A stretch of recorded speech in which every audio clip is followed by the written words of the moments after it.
In continuation of our COVID-19 response, we are sharing another full seminar.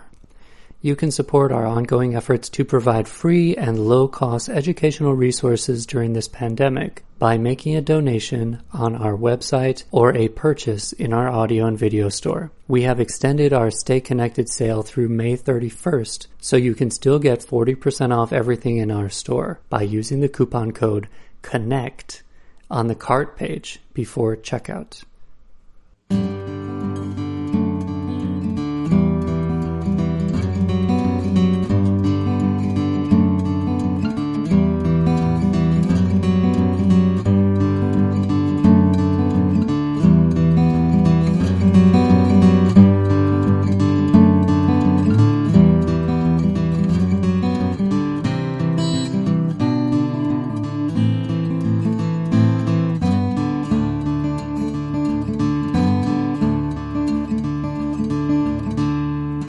Welcome to the Jung Anthology Podcast, analytical psychology seminars from the archives of the C.G. Jung Institute of Chicago. They had a dream, we have a dream. C.G. Jung, Martin Luther King Jr., and the Evocative Power of Symbols, with Jennifer Leigh Selig, Ph.D.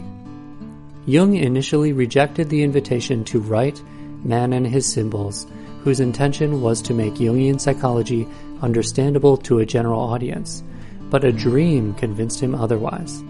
In his dream, he speaks to a multitude of enthralled people who understand everything he says. In this presentation on Chapter 1 of Man and His Symbols, Approaching the Unconscious, we'll explore how 2 years after Jung completed both his chapter and his life, Martin Luther King Jr. spoke to a multitude of enthralled people and translated many Jungian concepts into everyday language in his I Have a Dream speech.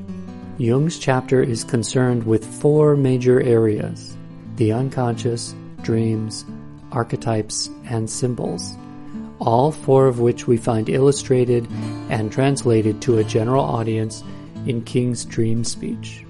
We'll dream the dream forward into the 2020 election and see how leading presidential candidates are working with archetypes and symbols as well on behalf of the psychological health of the body politic. The seminar was recorded on October 4th, 2019, so comments on the presidential elections will be made from that point of reference. The PowerPoint shown during the seminar is available through a link in the show notes and includes links to the videos that were played during the seminar on YouTube. Jennifer Leigh Selig, Ph.D., is the founder and former chair of the Jungian Archetypal Studies doctoral degree at Pacifica Graduate Institute.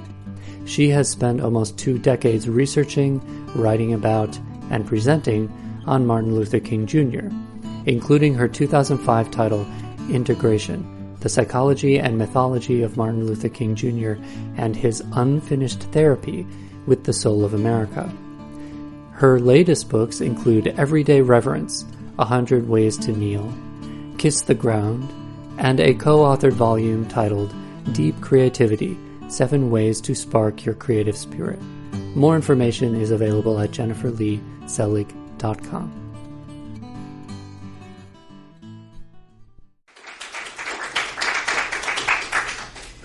Thank you so much for being here. It's such an honor to be able to speak in Chicago.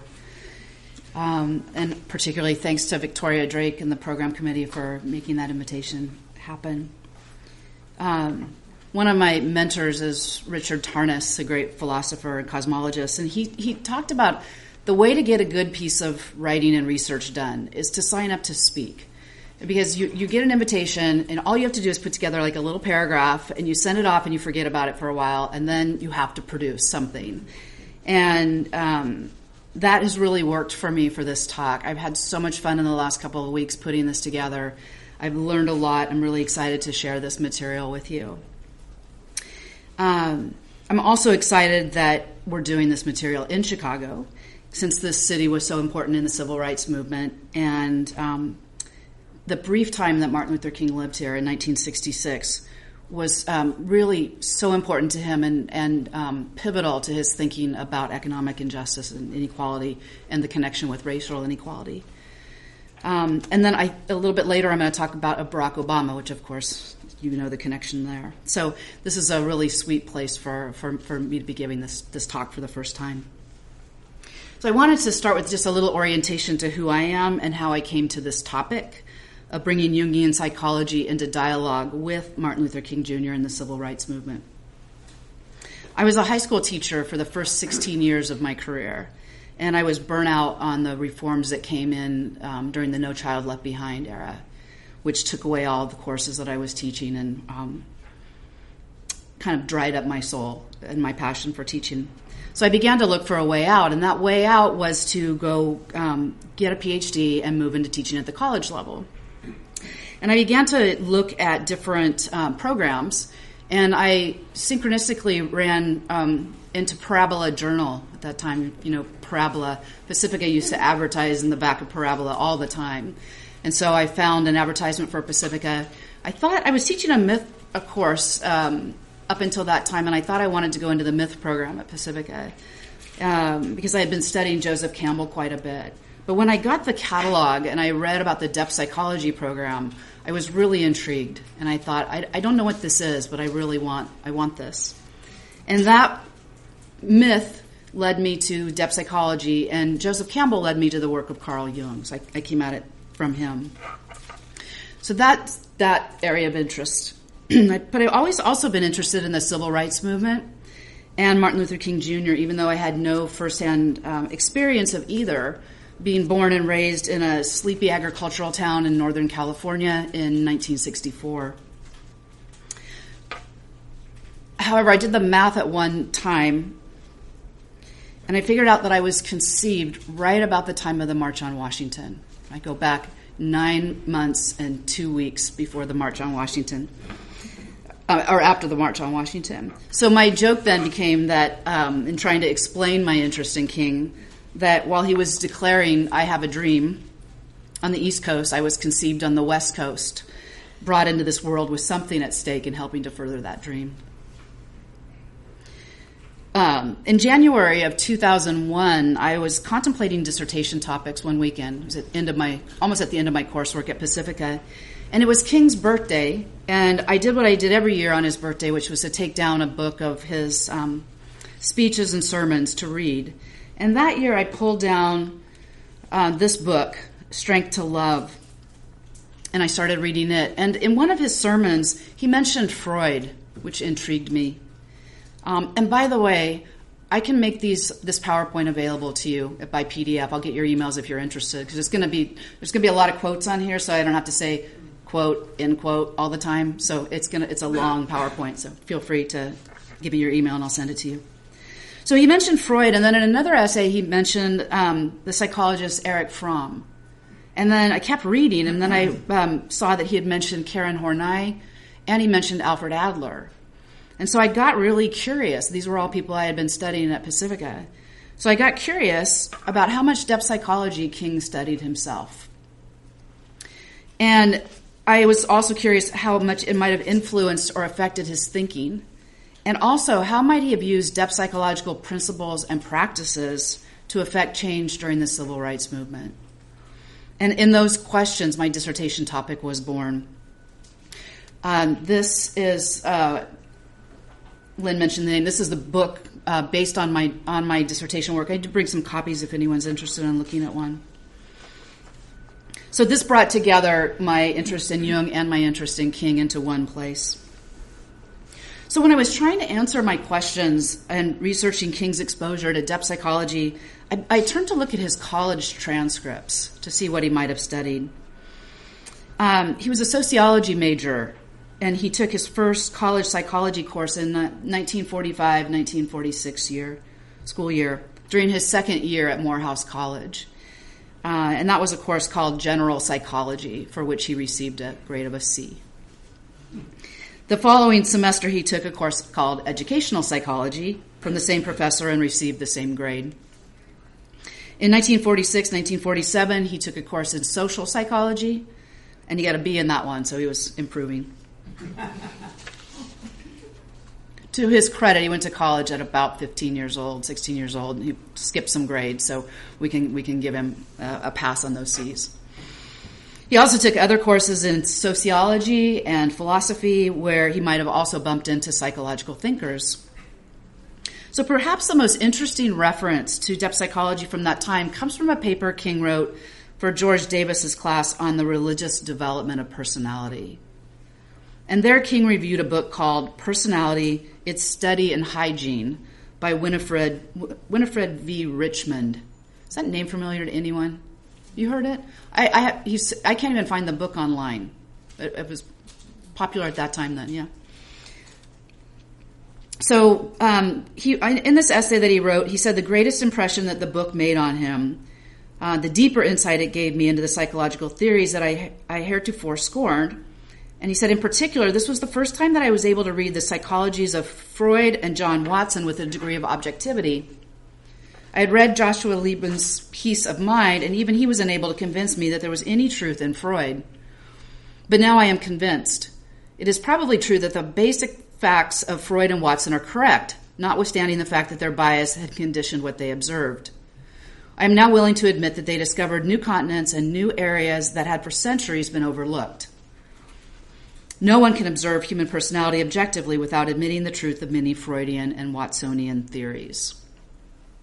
So then, even more interesting, he goes on to write, Jung and Adler were given quite a bit of attention in Richmond's book, but it so happens that I've always had certain predilections for their theories over those of Freud and Watson. He ends by raising some questions about the possibility of psychology as an objective science, given that there were at least 4 schools of modern psychology at that time. And even within those schools, there were differences. And he says, for instance, Adler, Jung, and Freud have totally different approaches to psychoanalysis, albeit they are within the same school. May we not conclude that we have a long way to go in this whole area of the psychological analysis of personality development? So that was a thrill for me to find that paper. That was the first reference that I found to Jung, his exposure to Jungian psychology, and to see that not only did King study psychology, but he studied it enough in depth to offer some elementary criticism of it.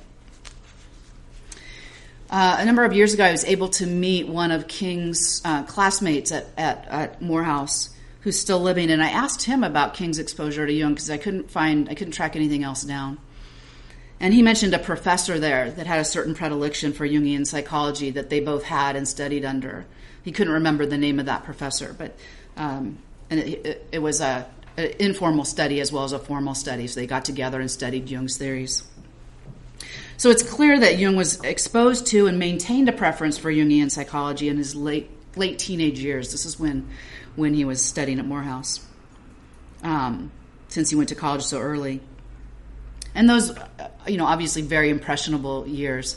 If any of you exposed to Jung in your late teens, early 20s? Remember what a revelation that was?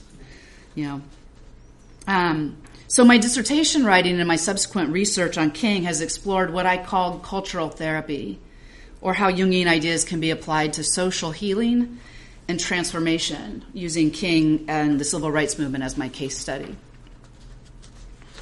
So in this way, I might be said to be practicing a depth psychology of extroversion. And I take this term from James Hillman in his book, We've Had 100 Years of Psychotherapy and the World's Getting Worse. When he wrote, what I am reaching for is shifting the idea of depth from the psychology of the inner person to the psychology of things, a depth psychology of extroversion. Now, if you know James Hillman's work, you know he was a renegade. That's what he actually called himself. This is a book I edited and published, a tribute to James Hillman, Reflections on a Renegade Psychologist. He said he didn't want to be known as the founder of archetypal psychology, but he wanted just to be known as a renegade psychologist. He was always picking the coin off the ground and turning it around to look at the other side. So he argued, Jungian psychology in itself is a depth psychology of introversion, where we take the world in to ourselves as an object, and we take what happens in our dream life and our waking life, and we look at what it says about me or my situation, what it offers me, and what it represents or symbolizes to me. A depth psychology of extroversion then does the opposite. It takes something out in the world and extends the self out to enjoin with it. In other words, when something happens to us, like an encounter with another, it is an act of introversion to draw it in, to get curious about it, what it means about me or my situation or myself. And it is an act of extroversion to be drawn out into the encounter, to get curious about its own meaning, to join it rather than enjoin it to us. So that's how Hillman is using that term. So when I was researching this idea of cultural therapy, what I was doing was to take the best principles and practices of Jungian psychology, which is a psychology of introversion, and I turned it outward to see how those principles and practices could become tools for acting therapeutically with a culture or a collective. Not just how do I use these principles and practices for my own individuation or that of my clients in the therapeutic encounter, but how can we use these principles and practices for cultural individuation? In this case, with the country as our client. And King, I argued in my research, did just that. Now I want to add one more psychological function here to this discussion of introversion and extroversion. We know that Jung typed himself as an introverted thinker. I'm not entirely comfortable typing King, even after 18 years of formally studying him, but I am comfortable saying that he functioned most effectively in the public and political arena as an extroverted feeler. So I've been very moved by the work of Peter T. Dunlap, who's a psychotherapist and a political psychologist, who wrote about the importance of having leaders that are extroverted feelers. In his book, Awakening Our Faith in the Future, The Advent of Psychological Liberalism, he argues that we are learning to attend to our emotions for the sake of activating a new level of political energy and a new political identity. And by that, the we as leaders are learning to attend to our emotions for the sake of activating a new level of political energy and a new political identity. He calls this an emergent capacity and notes that through cultural leaders, these emergent capacities first appear and that they lead people to higher levels of evolution.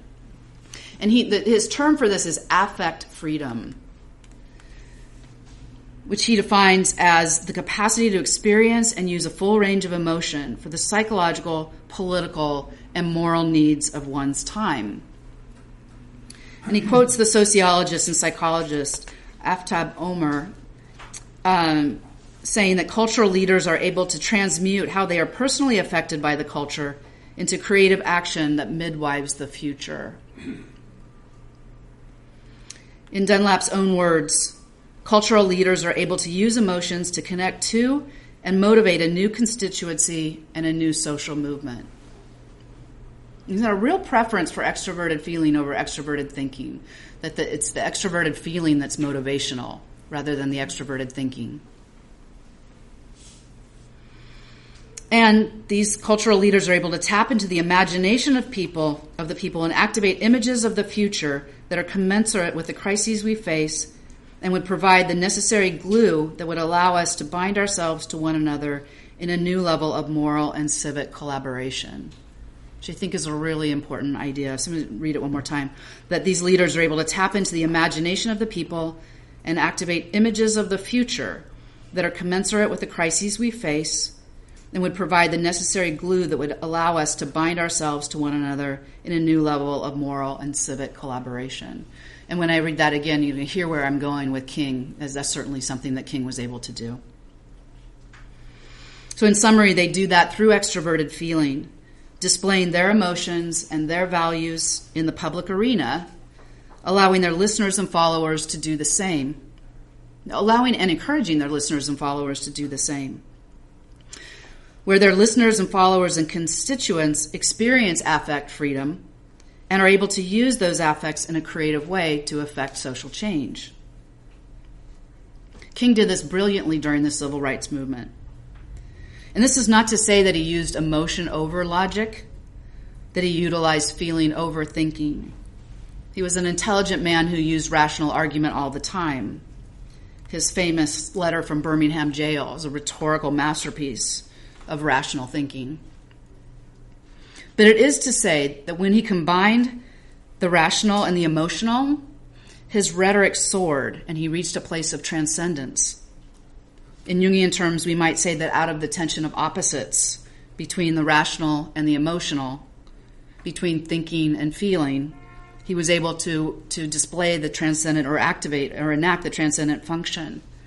And no place is that more clearly on display than in his I Have a Dream speech, which sometimes I refer to as my conception song. But before we look closely at that text, I want to turn to the text that animates the speaker series. I'm first in a 4-part speaker series on the book Jung's book, Man and His Symbols. And I was asked to speak on chapter 1, Approaching the Unconscious. But before I get to that chapter, I want to talk about the introduction to the book by John Freeman. Some of you will be familiar with this video I'm going to show you a little bit of from 1959, where the British Broadcasting Corporation sent John Freeman to interview Jung. So I'm just going to play a little bit of this interview. This is on YouTube.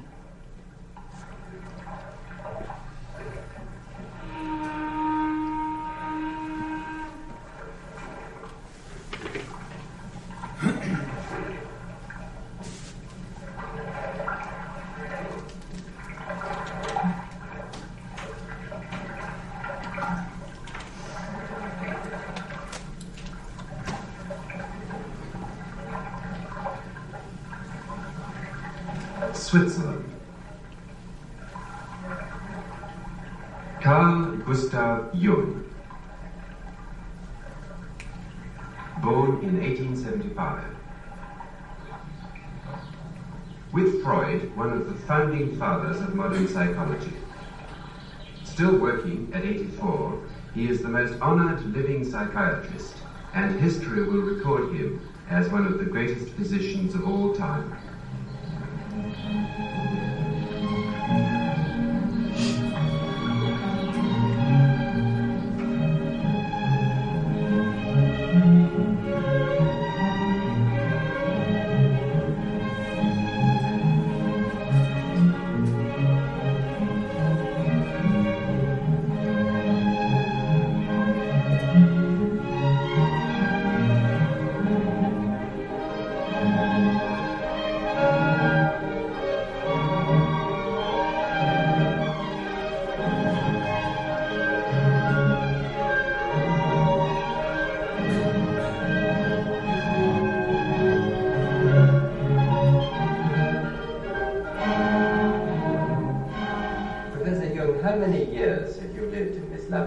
By the lake at Zurich? It's just about 50 years. Do you live here now just with your secretaries and your English housekeeper? Yes. No children or grandchildren with you? Oh, no, they don't live here. But I have plenty of them in the surroundings. Do they come to see you often? Oh, yes. How many grandchildren have you? 19. And great-grandchildren? Oh, 8, I think 8. And I suppose one is on the way. And do you enjoy having them? Well, of course it's nice to feel such a living crowd around oneself. Are they afraid of you, do you think? I don't think so. If you would know my grandchildren, they wouldn't think so. What? I steal my things. Even my hat that belongs to me, I stole the other day. They steal my things, even my hat, he says. We like that. I like seeing that side of him.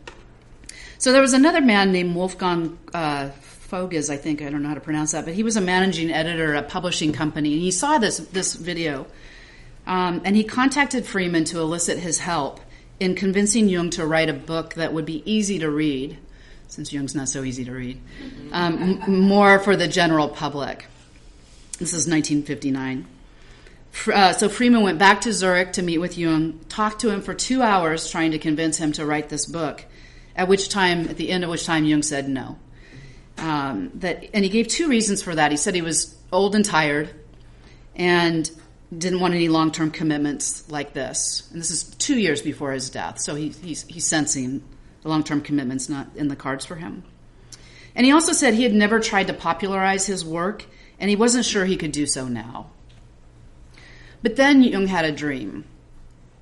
Quoting from Freeman, this is the introduction to Man and His Symbols, he dreamed that instead of sitting in his study and talking to the great doctors and psychiatrists who used to call on him from all over the world, he was standing in a public place and addressing a multitude of people who were listening to him with rapt attention and understanding what he said. And Freeman italicizes that, understanding what he said. So we can assume that that was really the critical factor there.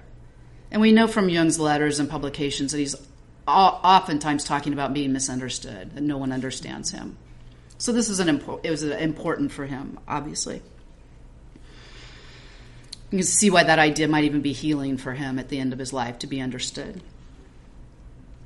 So Jung, knowing he couldn't do the whole book, he chose 4 of his followers to write 4 chapters, and he wrote the first chapter. And he spent the last 2 years of his life doing that, and that chapter is what brings me here today.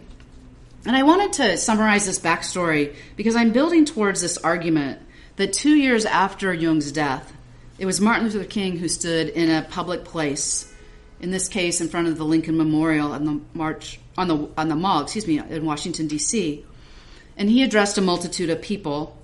In this case, the estimates are 250,000 people who were there, and then millions more who watched on television, and listening to him with rapt attention and understanding what he said.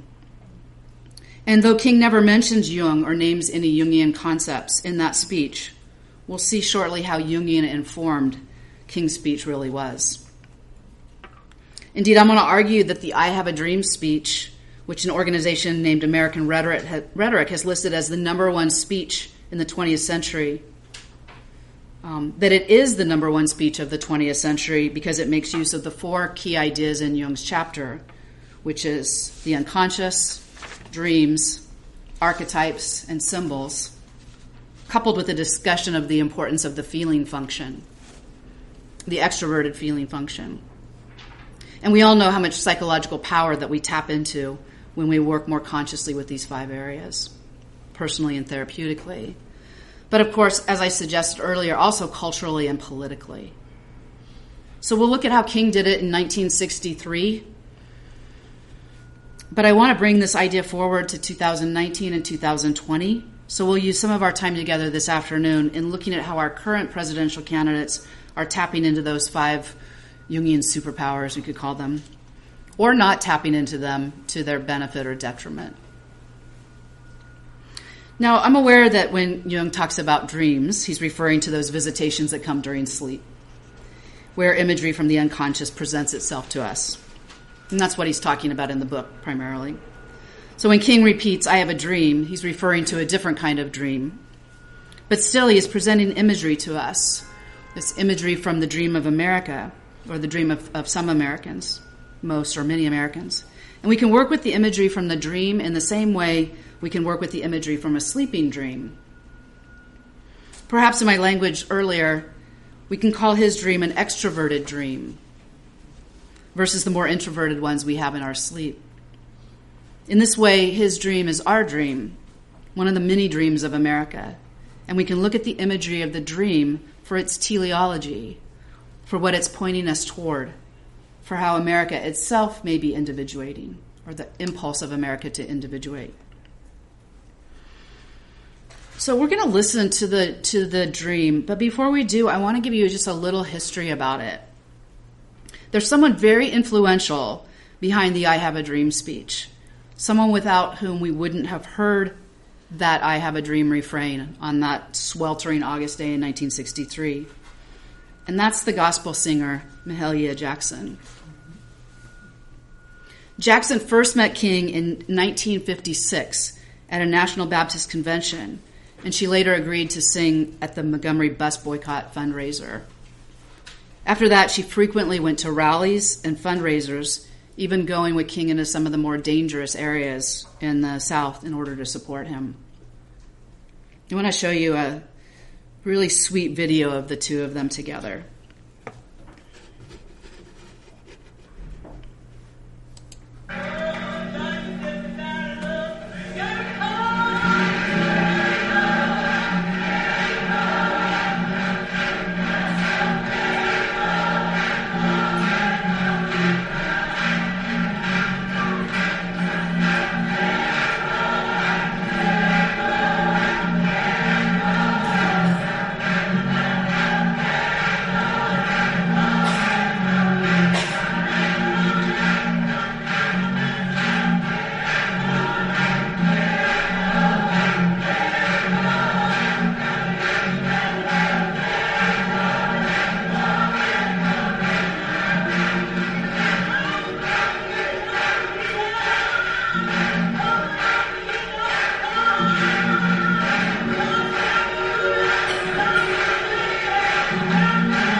think I can say concerning this great gospel singer in our midst, our dear friend, my great friend Mahalia Jackson, that a voice like this comes only once in a millennium.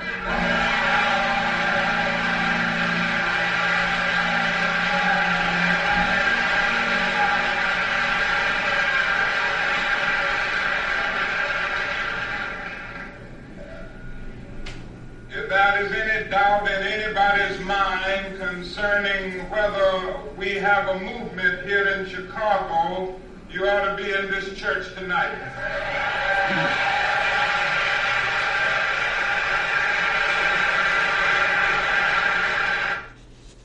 So I love that clip. Talk about extroverted feeling, right?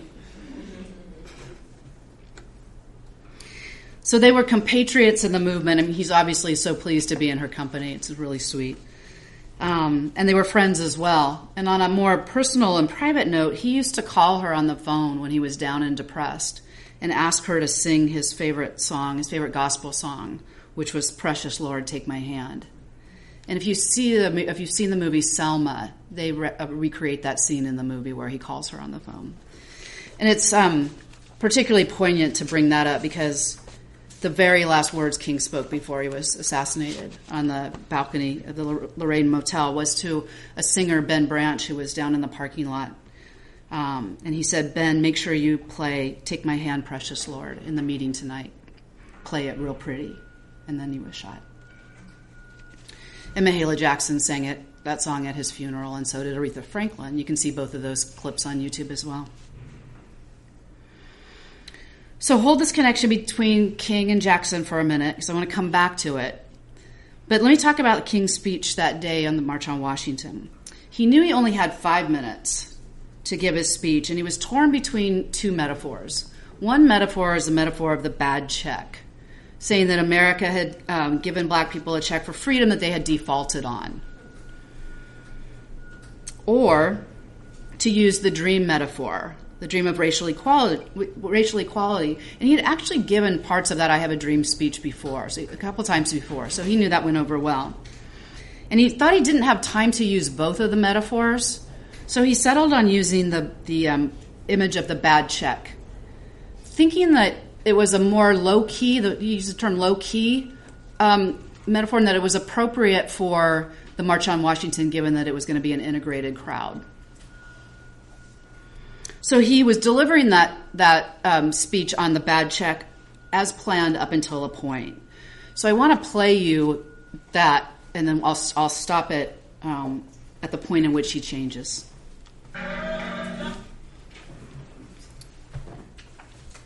This is that moment.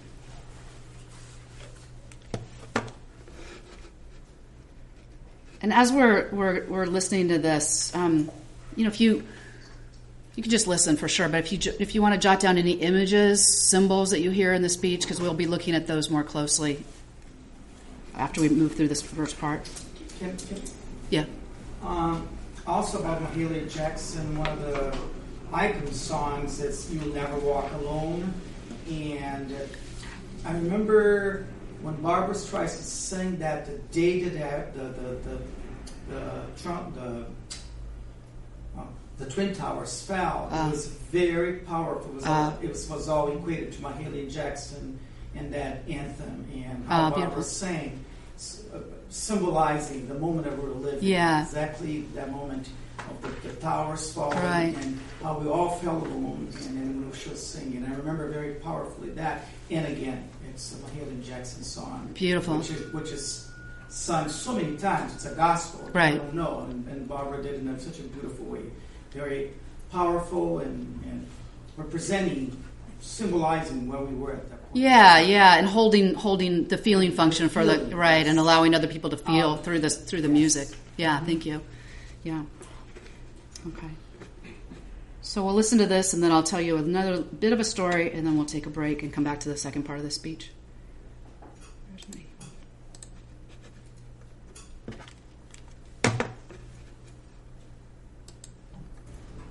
50 years ago, a great American in whose symbolic shadow matter we stand today, signed the Emancipation Proclamation.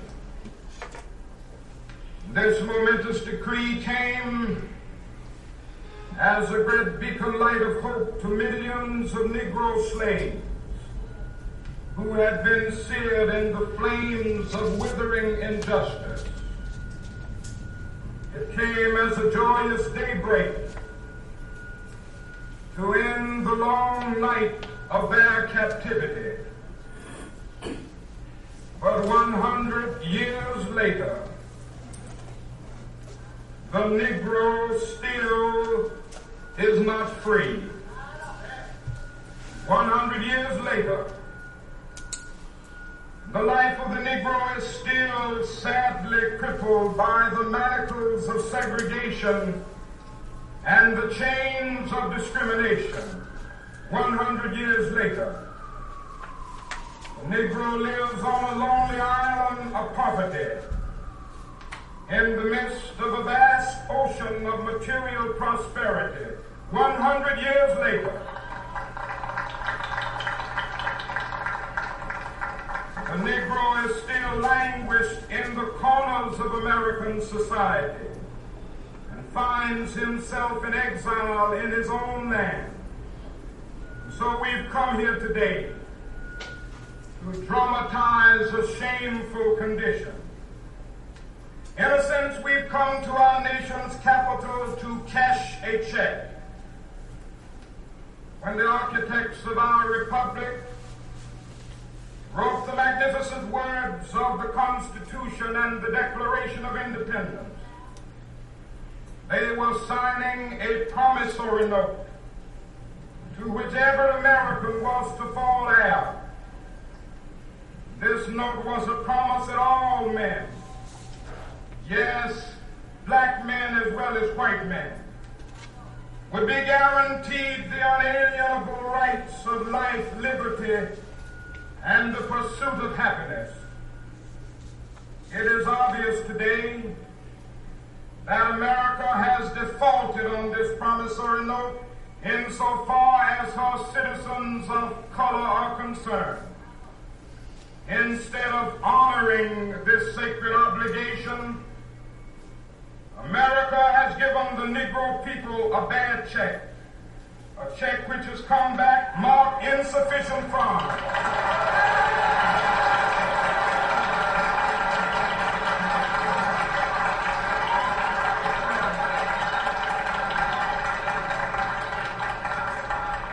But we refuse to believe that the Bank of Justice is bankrupt. We refuse to believe that there are insufficient funds in the great vaults of opportunity of this nation. So we've come to cash this check, a check that will give us upon demand the riches of freedom and the security of justice.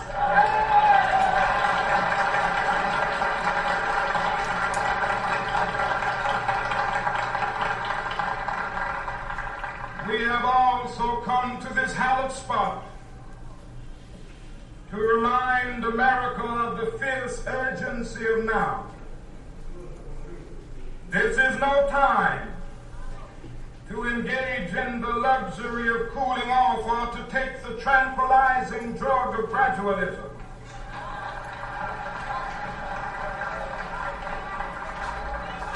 Now is the time to make real the promises of democracy. Now is the time to rise from the dark and desolate valley of segregation to the sunlit path of racial justice. Now is the time to lift our nation from the quicksands of racial injustice to the solid rock of brotherhood. Now is the time to make justice a reality for all of God's children. It would be fatal for the nation to overlook the urgency of the moment. This sweltering summer of the Negro's legitimate discontent will not pass until there is an invigorating autumn of freedom and equality. 1963 is not an end, but a beginning. Those who hope that the Negro needed to blow off steam and will now be content will have a rude awakening if the nation returns to business as usual.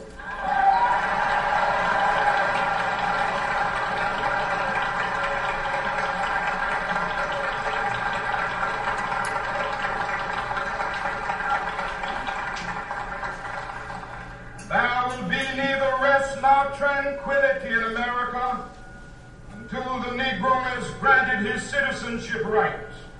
The whirlwinds of revolt will continue to shake the foundations of our nation until the bright day of justice emerges.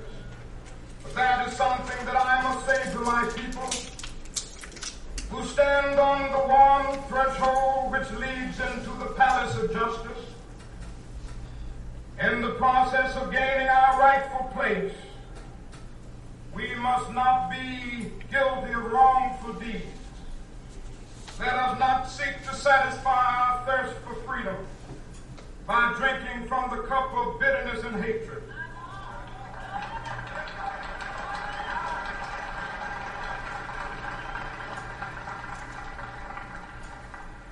We must forever conduct our struggle on the high plane of dignity and discipline.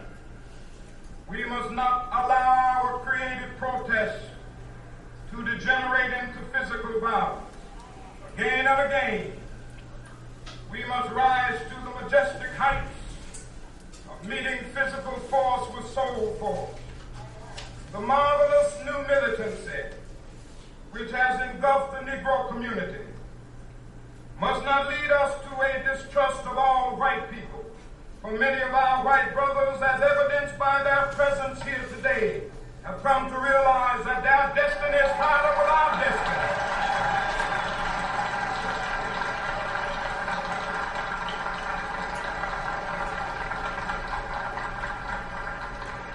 They have come to realize that their freedom is inextricably bound to our freedom. We cannot walk alone. And as we walk, we must make the pledge that we shall always march ahead. We cannot turn back. There are those who are asking the devotees of civil rights, when will you be satisfied? We can never be satisfied as long as the Negro is a victim of the unspeakable horrors of police brutality. We can never be satisfied as long as our body is heavy with the fatigue of travel, cannot gain lodging in the motels of the highways and the hotels of the cities.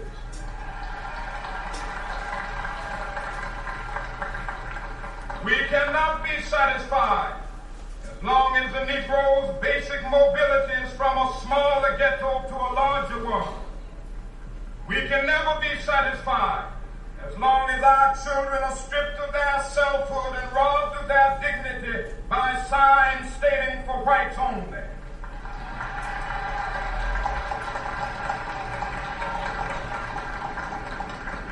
We cannot be satisfied as long as a Negro in Mississippi cannot vote and a Negro in New York believes he has nothing for which to vote.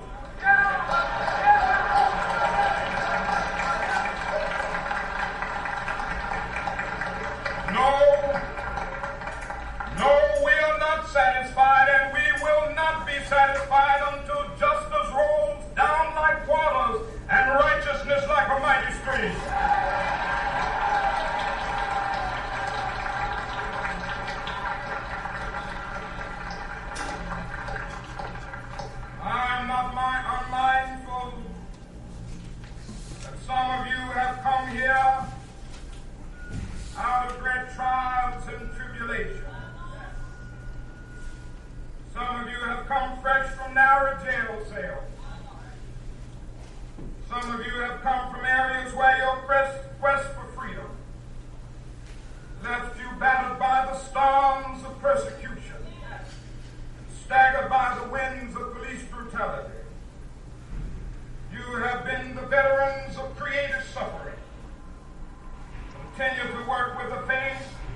doing is redemptive. Go back to Mississippi.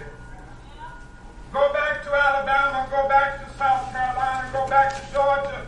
Go back to Louisiana. Go back to the slums and ghettos of our northern cities. Knowing that somehow this situation can and will be changed. Okay, that's on script. It was everything he had written down to read at that point. And that's about 10 minutes. So he was already 5 minutes over his time limit, and I would assume coming to closure soon in his notes. That last line, we just heard, the go back to Mississippi, go back to Alabama. That line was supposed to be this line here. Go back to our communities as members of the International Association for the Advancement of Creative Dissatisfaction, which is a mouthful, right? And so the story goes, and this was a common theme for King, to talk about creative dissatisfaction. He actually criticized modern psychology, the psychology of the 50s and 60s a lot. And he called on people instead to be always creatively maladjusted or creatively dissatisfied. And that creative in front meaning to take action, to be able to take action on your maladjustment and dissatisfaction. And this makes a lot of sense. He criticized modern psychology for having as its buzzword the word adjustment, a big word during that time. And he said, these are the years when medical doctors first started to prescribe Valium for housewives, known as Mother's Little Helper, the Valiums, to helping them become better adjusted to life at home with their children. But King argued that there were certain things that we should always be maladjusted to, and including racism, inequality, and poverty. But the line was so clunky that he stopped himself from that line, and he said the next line instead.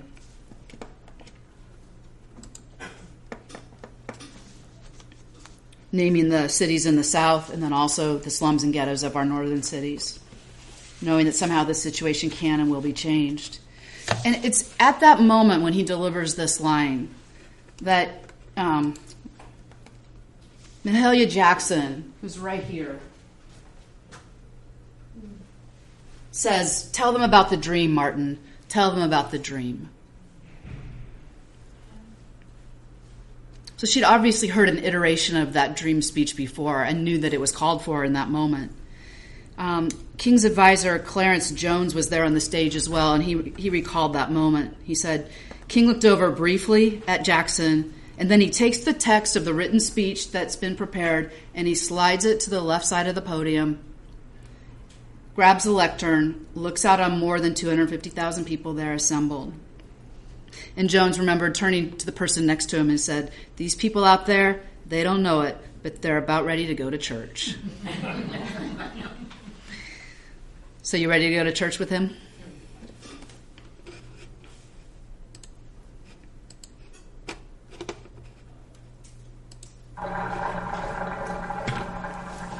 So even though we face the difficulties of today and tomorrow, I still have a dream. It is a dream deeply rooted in the American dream. I have a dream that one day this nation will rise up and live out the true meaning of its creed. We hold these truths to be self-evident, that all men are created equal.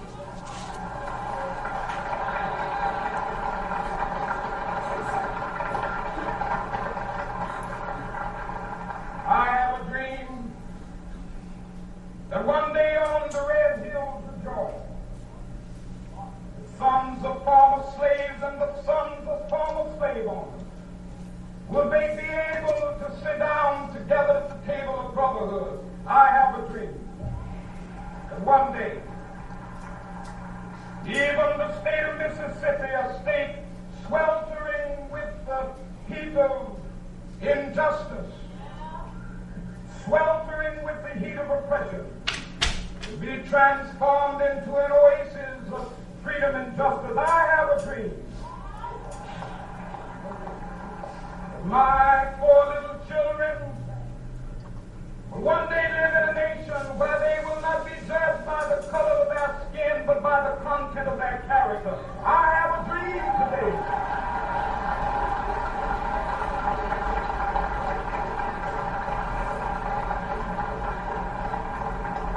I have a dream that one day, down in Alabama, with its vicious racists, with its governor having his lips dripping with the words of interposition and nullification, one day right there in Alabama, little black boys and black girls will be able to join hands with little white boys and white girls as sisters and brothers. I have a dream today.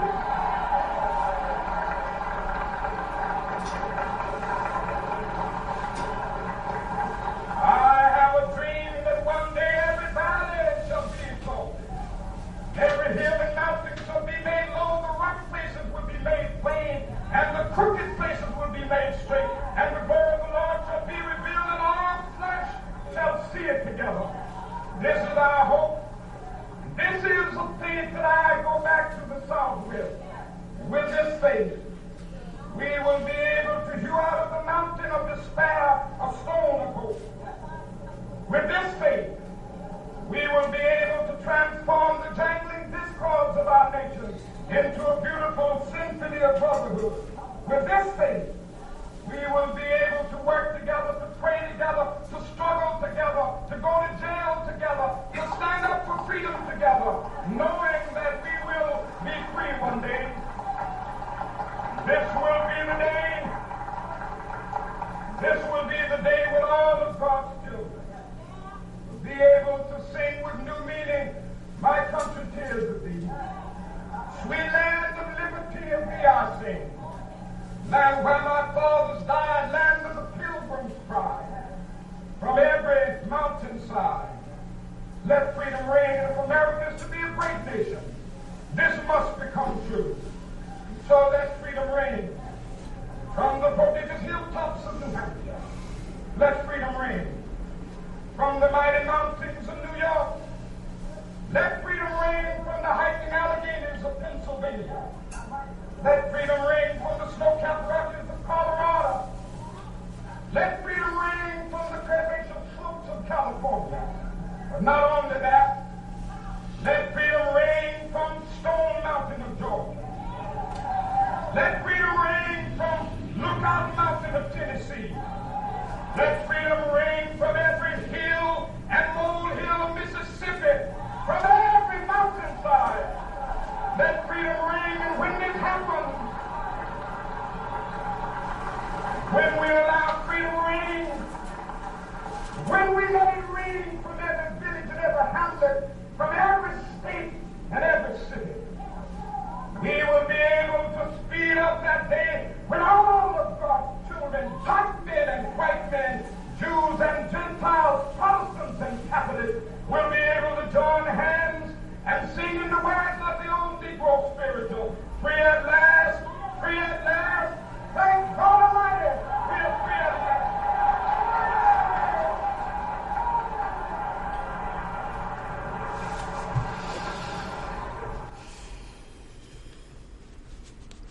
All extemporaneous.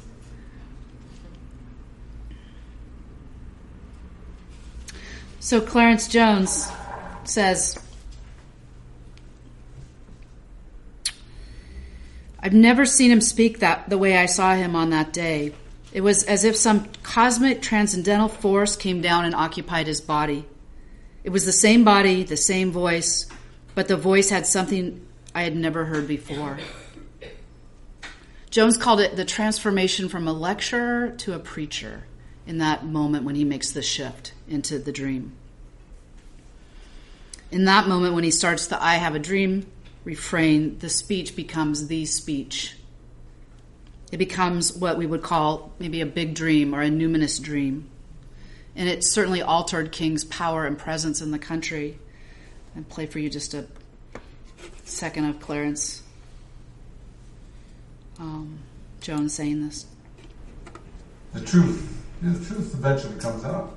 I always remember it. is that after the march, the number 2 person in the FBI, Carl Deloach, I believe, sends a memo to J. Edgar Hoover and to Robert Kennedy and said, almost verbatim, but this is a paraphrase, that as a result of the March on Washington and Dr. King's I Have a Dream speech, clearly Martin Luther King Jr. was the most powerful and most dangerous Negro in America, and he had to be stopped at all costs.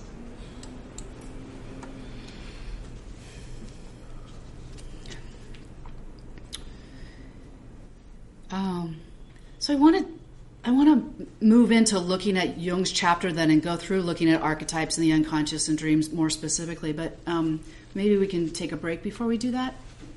Okay, a 5-10 minute bathroom break, coffee break, whatever, and we'll come back and look at Jung, bring Jung back again.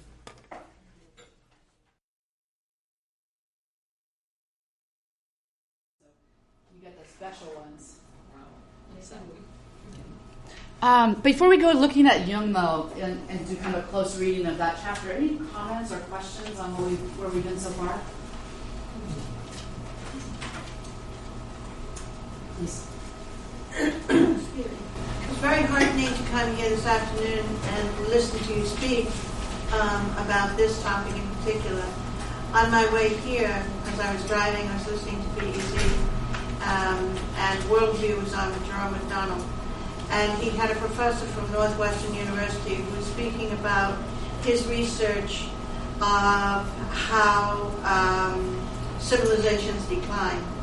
And the theme, the through line that he saw amongst, I think there were a few other researchers who saw the same thing, is that when power and wealth is held in the hands of a few, that is really the signal for the tipping point. Mm-hmm.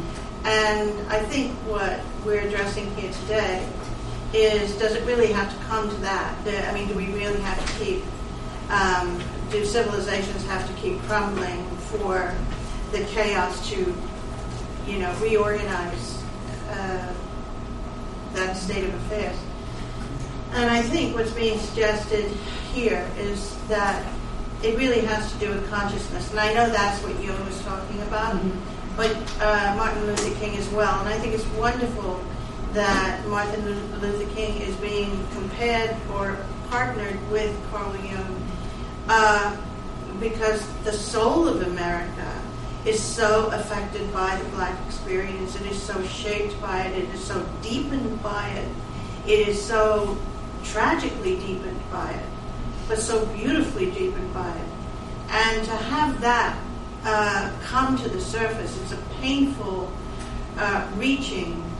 I think, like earlier, you said something about the America's individuating. Mm-hmm. Let's hope. Mm-hmm. But it is through the pain of slaves, not just black slaves, although that's a major part of it, but all of the slaves that came to this country under the domination of a few. And so if we can take this heart,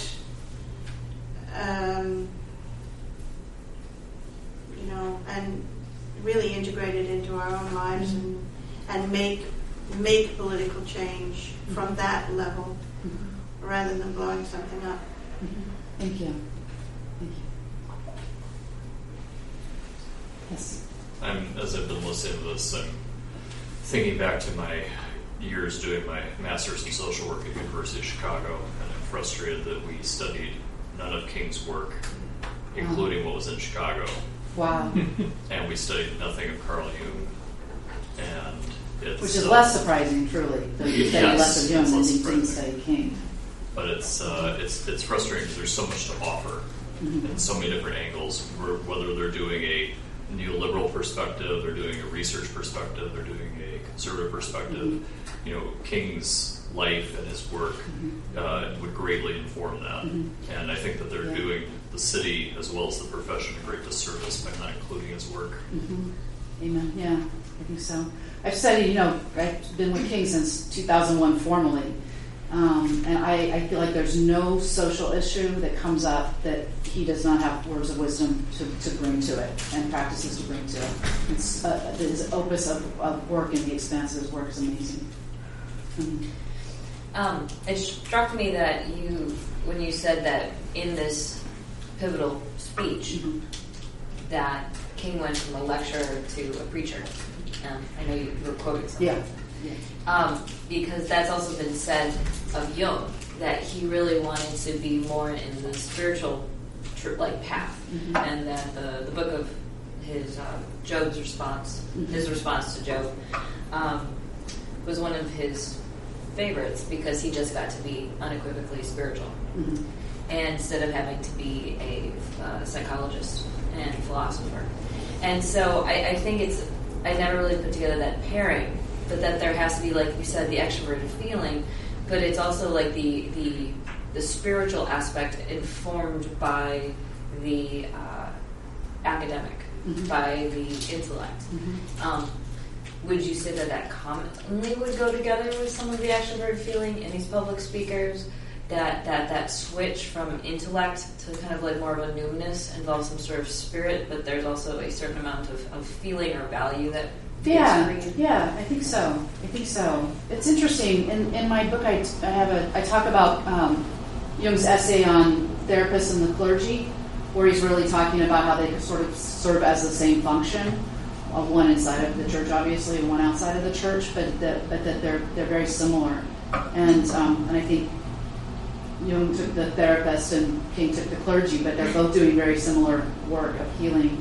And there's lots of speeches that King gave that are very psychological. Some of his early sermons before he really became the civil rights leader had to do with I have a whole chapter on these psychological speeches. He talks about the inferiority complex. He talks about the superiority complex. He called it the drum major instinct. He was an advice columnist for Ebony magazine for a while, and I have a chapter also on the advice that he gave, kind of bringing everything from is rock and roll evil to homosexuality. He weighed in a lot of different things, extramarital affairs, etc. in his advice column that he did for a while. So there's a real overlap in those two functions, and I hear it. I hear that shift in that speech where he's really going from. If you watch it in its entirety, where he's really going from thinking through this metaphor of the bad check to feeling through what is and what could be, which is also a place that therapists hold for their clients, right? What is and what could be. So, tremendous overlap. Please. Thank you for your joke, by the way, with the conception. Yeah. March, and same thing with the soul and burying deep and superficially through pain. And I feel like the march is the pain, and then deeply you were in your room, being conception, and it's the connections I feel like are pretty profound. Yeah. So currently, I just wanted to share reading Messages from the Masters by Brian Weiss and connections, and I'm sorry, very emotional all the time. But I just wanted, do you mind if I share what I just read? Sure. Literally like 10 minutes ago.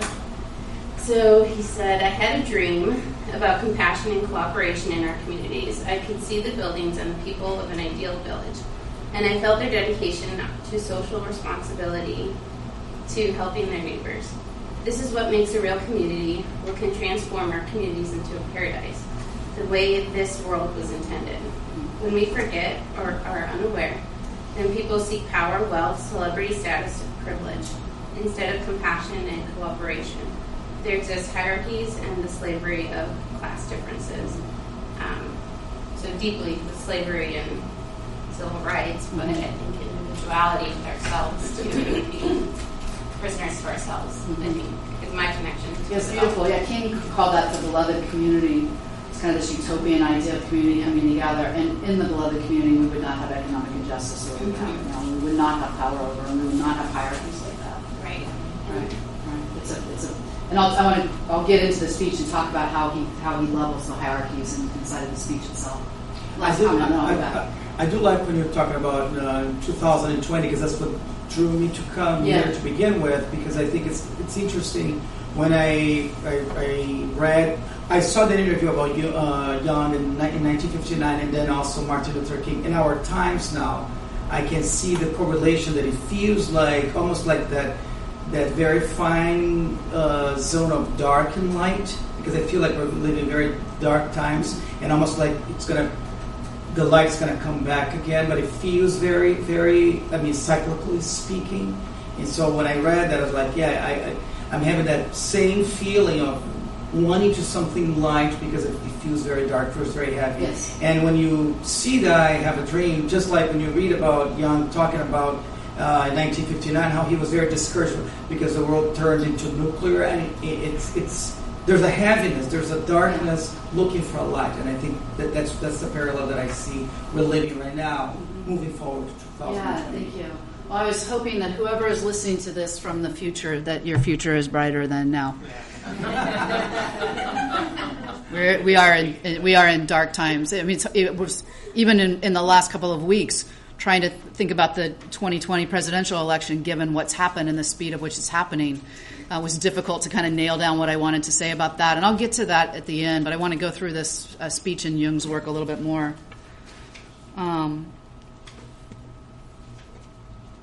So, take you through some of the Jungian concepts, and we'll look at how they appear in the speech.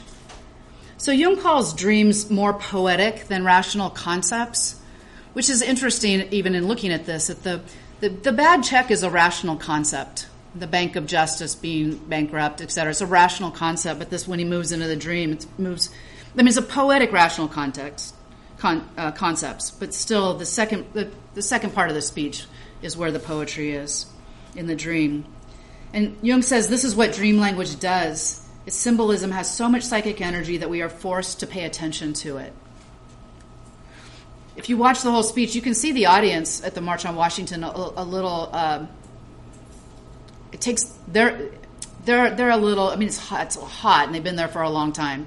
But they're a little restless until King kind of moves into the dream part, and then the applause starts more, and people are more animated by that. So Jung wrote that the purpose of dreams is to try to restore our psychological balance by producing dream material that reestablishes, in a subtle way, the total psychic equilibrium. And he calls this the compensatory or the complementary role of dreams. And I see that in that moment where Mahalia Jackson, she's actually prompting this compensatory function. She's trying to restore, consciously or unconsciously, because King has taken us through, in that first part of the speech, such a dark night of the soul. And when she has him move into the I Have a Dream part, then he comes back up to these kind of glorious heights. And we can imagine that as a way of restoring psychic equilibrium. We could even imagine that, her prompting of that is a prompting of the unconscious, or a prompting of the anima to come back to this compensatory function. When Jung talked about consciousness in that essay, he wrote about how consciousness can keep only a few images in full clarity at one time, and even this clarity fluctuates. But the forgotten ideas have not ceased to exist. They can be recalled, he says. He calls them subliminal material which often intrude in our dreams. So part of what King is doing in this speech is he's bringing in forgotten ideas that have fallen below the threshold of our lived experience as a country. I made you a copy of this speech. This was on a website that went through and actually looked at his civic references and his religious references. Put them in color so we could examine them. So what King does in terms of these forgotten ideas that I'm talking about, King immediately evokes in his speech these ideas. After greeting the crowd, he says, 50 years ago, a great American in whose symbolic shadow we stand today signed the Emancipation Proclamation. So he's reminding us of that document. In the fourth paragraph, he takes us back to the Constitution and the Declaration of Independence, reminding us of those documents. Later on in the speech, he's going to return back to the Declaration of Independence when he reminds us we hold these truths to be self-evident, that all men are created equal. And toward the end of the speech, he reminds us of the words from "My country, 'tis of thee." And then the line from "Every mountaintop let freedom ring." So what I'm saying here, what King's doing here, is what Jung is calling for, is to bring into consciousness these kind of, not necessarily forgotten ideals, but the ideals that have fallen below the threshold of our lived experience as a country. Maybe ideals that we would prefer to remain unconscious, given how we're not enacting them in the country. But here's an important move, because Jung writes, dreams can reflect not just on the past we've forgotten, but a future where something is on the point of breaking into consciousness. He writes that the unconscious is no mere depository of the past, but is also full of germs of future psychic situation and ideas. Completely new thoughts and creative ideas can also present themselves from the unconscious.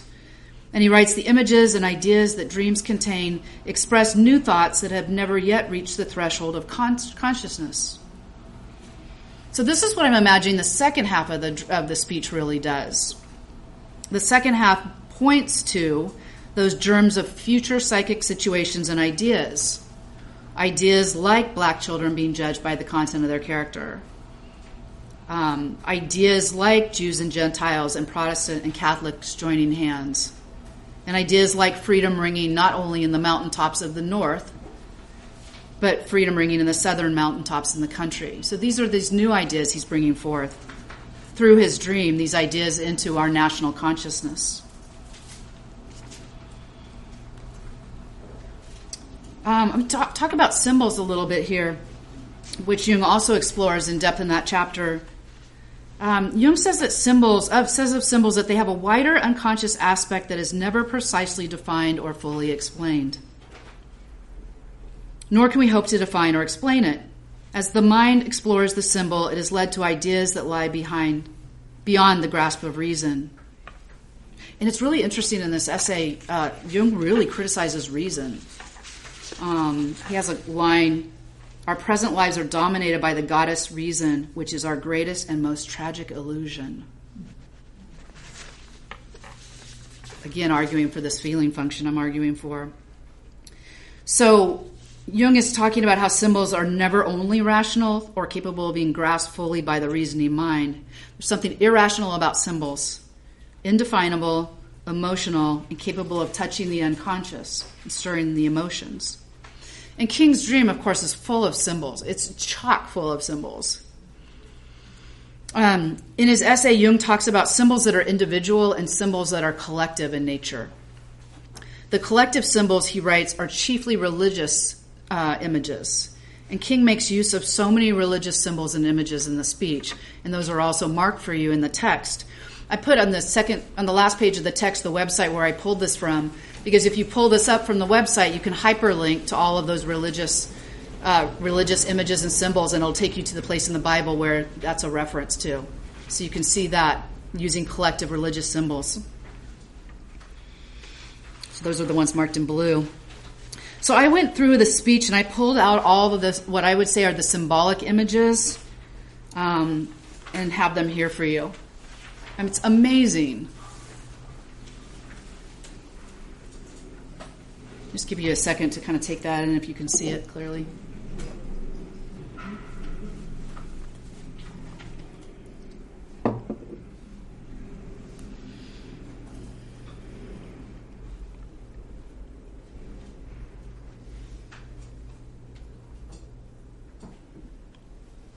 Sometimes he brings in images that are not symbolic, like when he talks about people having been fresh out of jail cells.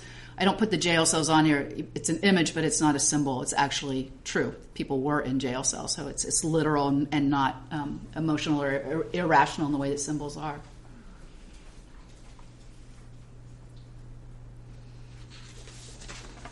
Anything you notice about these symbols kind of as a collective?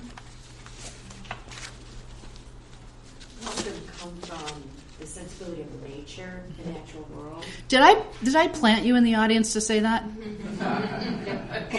We've never met, honestly. Yeah, that's what I wanted to look at, is the nature images in particular. So I just bolded them for you.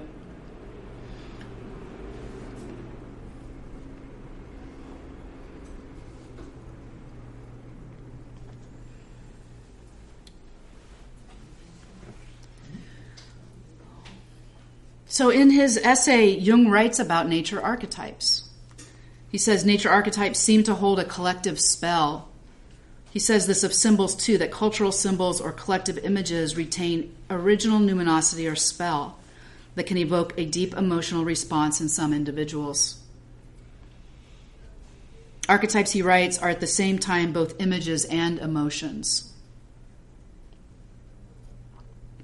But their numinosity is and remains a fact and represents the value of an archetypal event.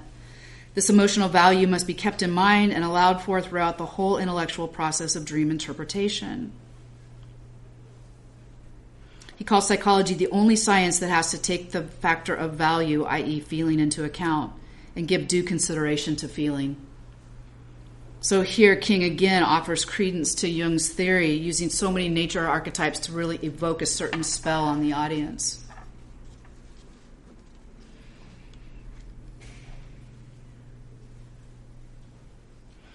So if we go back and look at the speech as a dream at large, Jung calls dreams a specific expression of the unconscious. And in this case, because I'm calling this an extroverted dream, I would say it's a specific expression of the unconscious of the culture, the collective. And Jung talks in his essay about not straying too far from the dream with our personal associations. Gets in a little dig at Freud for doing that in his last work here. But instead tells us that his method is, let's get back to the dream. What does the dream say? So there's something that King's dream is saying. There's some way that he's moving the country teleological forward toward individuation. So if you were to listen to this as a dream of a client, those of you who are analysts or therapists, what is the dream expressing? What's the dream wanting to go, that making a move toward? Mm-hmm. I'm not an analyst at all, but the unity of opposites keeps on cropping up. You've got island and vast ocean, sunrise and night, corner, own land, valley, mountain, quicksand, walk, end, beginning, rest, whirlwind, and they keep on repeating it. It's like you go one way, then you go the other. This guy's he's also was a plant in the audience. From a lonely island of poverty versus vast ocean of material prosperity, to be an exile in one's own land, promissory note versus bad check, rightful place versus wrongful deeds, physical violence versus creative protest, degenerate versus elevate, march ahead versus turn back, Negro in Mississippi versus Negro in New York, Mississippi, Alabama, South Carolina, that should say Georgia, Louisiana versus the slums and ghettos of northern cities, sons of former slaves versus sons of former slave owners, New Hampshire, New York, Pennsylvania, Colorado, California, all northern states to Georgia, Tennessee, Mississippi. Jews versus Gentiles, Protestants versus Catholics, black men versus white men. So lots and lots of contrast, right? Lots of oppositions. But then you also said it's expressing a unity in opposition. Yeah. So Jung said that symbols are the natural attempts to reconcile and unite opposites within the psyche. So King also does that. He calls up the oppositions in order to unite them into unity. So the archetype of unity here, black men and white men promised by the founding documents, both were promised by founding documents, he said. For all God's children, he repeats twice, their destiny is tied up with our destiny. Their freedom is bound to our freedom. We cannot walk alone. My dream or our dream is the American dream. Sons of former slaves and sons of former slave owners together at the table of brotherhood. Little black boys and girls joining hands with little white boys and girls as sisters and brothers. All flesh shall see it together.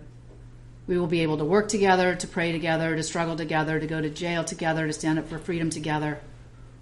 And then the last line, the black men and white men, Jews and Gentiles, Protestants and Catholics holding hands and singing free at last. So again, he's using all of these images and symbols as natural attempts to reconcile and unite opposites within the cultural psyche.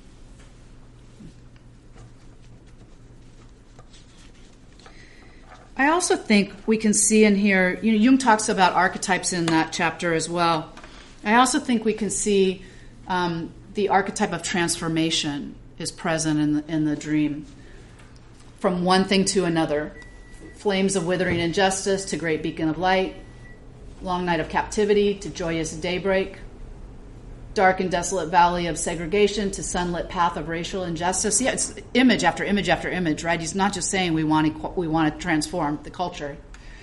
Quicksands of racial injustice to solid rock of brotherhood. Sweltering summer of discontent to invigorating autumn of freedom and equality. Not an end, but a beginning. Whirlwinds of revolt to bright day of justice. Sweltering heat of injustice and oppression to oasis of freedom and justice. Color of skin to content of character.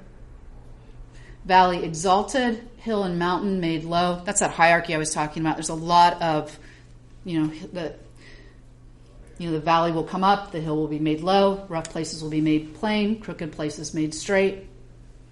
From a mountain of despair to a stone of hope, and the jangling discords of nation. Is that correct? Is that the word he used? It doesn't seem right.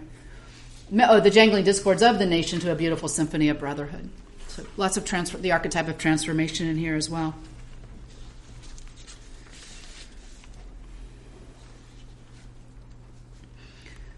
And I skipped over this slide for a second, but this gets back to these opposites. Jung said, the sad truth is that man's real life consists of a complex of inexorable opposites. Day and night, birth and death, happiness and misery, good and evil. We are not even sure that one will prevail against the other, that good will overcome evil or joy defeat pain. Life is a battleground. Which King certainly doesn't leave us there. He gives us battleground imagery, but he doesn't leave us there. He takes us into a transcendent place where good does overcome evil and joy does defeat pain.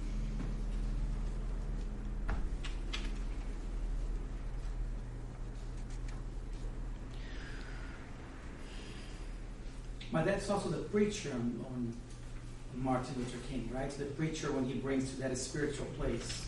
Wouldn't you say that? Where I don't think Jung totally goes there, directly.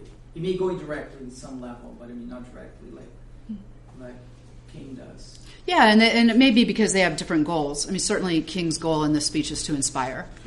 Right, and his goal is to through his extroverted feeling to evoke that in other people so that they will be so moved to go out and help work on behalf of the beloved community.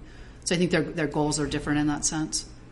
What I'm seeing also, especially in the previous list of the contrast, is the movement that Hillman and John Keats talk about, moving between the veil and the peak. Moving the movement between the experience of soul and the experience of spirit, and the tension between the two, and the interplay. Mm-hmm. Yeah, nice. Please. The mall is sort of the sacred space of America, like a church, and he's a pastor, and you've got the dome, the mother, the Washington Memorial, which is totally masculine. And you've got the martyred son in Lincoln, who's looking down on him. And then you quoted someone saying that he'd never seen Martin speak that way. That he was inspired. And he was sort of in the sacred land of archetypes, both in his speech and what he's surrounded by. Right. How important do you think spatial relationships are to getting that inspiration? Oh, it's a great question, and I'm sure it was inspiration for him to be at that place. But I think it's more Mahalia Jackson than the place. He did not push his notes off to the left because he saw the Washington Memorial in front of him. It was Mahalia Jackson who called that forth. And the speech is rather subdued up until then. There's moments where he moves into feeling, but it's rather subdued up until then. So I think it was the eruption of, we could call the eruption of the feminine, the eruption of the anima, the eruption of the transcendent function being evoked, all sorts of ways we could use to describe that. But I wouldn't discount what you're saying at all, but I think in that moment she is the inspiration for that.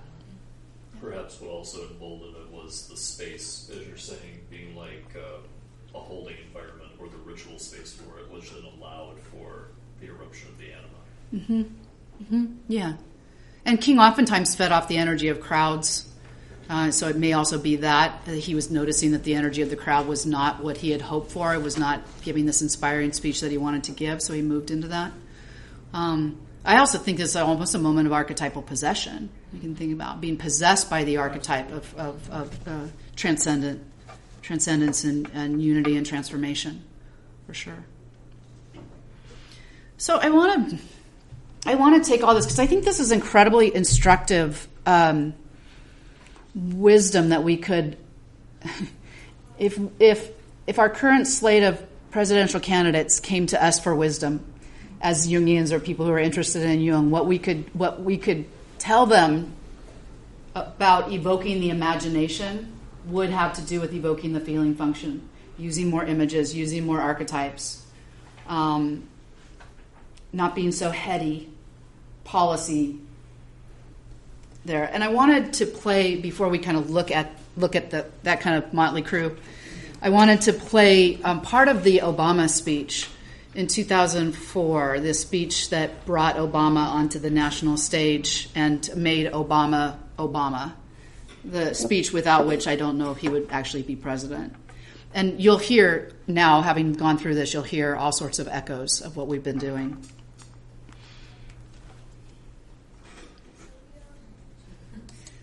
For alongside our famous individualism, there's another ingredient in the American side. A belief that we're all connected as one people.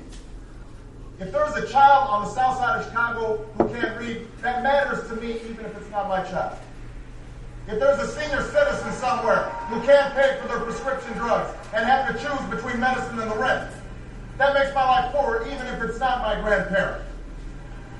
If there's an Arab American family being rounded up without benefit of an attorney or due process, that threatens my civil liberties.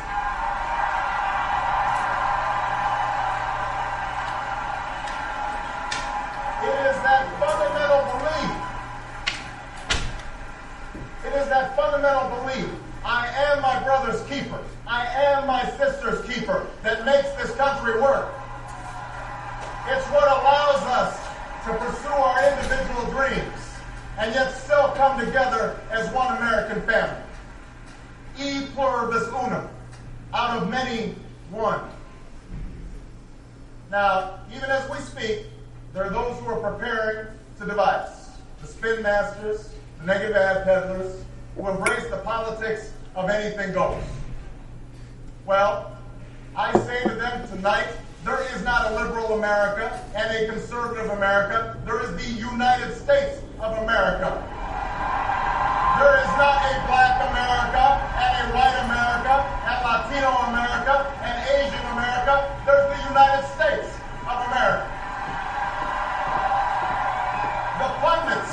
The pundits like to slice and dice our country into red states and blue states, red states for Republicans, blue states for Democrats, but I've got news for them too. We worship an awesome God in the blue states, and we don't like federal agents poking around in our libraries in the red states.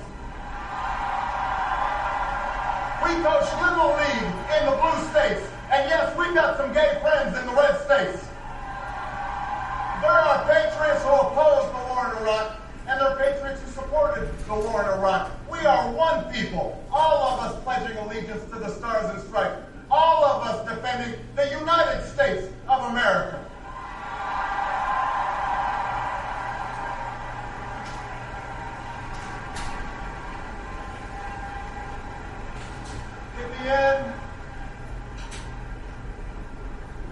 In the end, that's what this election is about.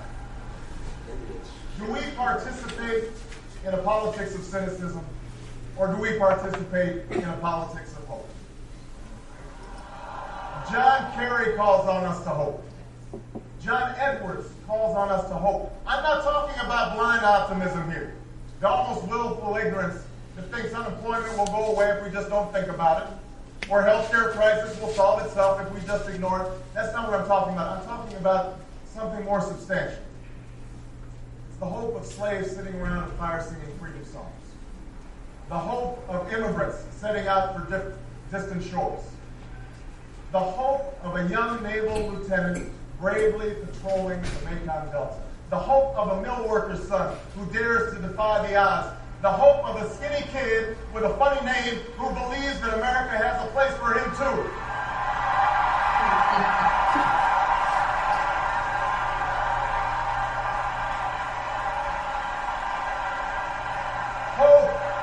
Hope in the face of difficulty. Hope in the face of uncertainty. The audacity of hope. In the end, that is God's greatest gift to us, the bedrock of this nation. A belief in things not seen.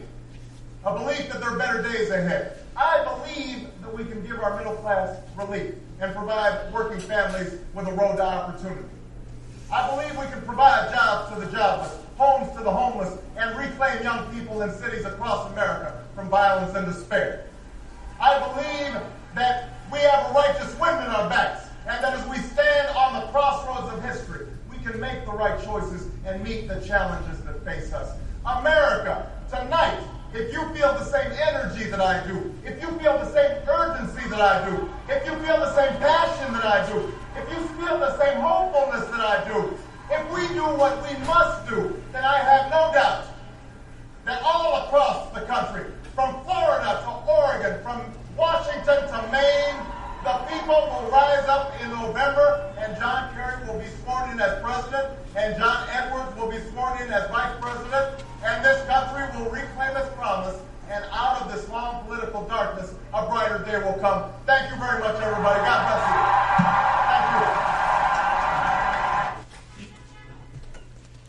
Thank you. Okay, you got one part wrong.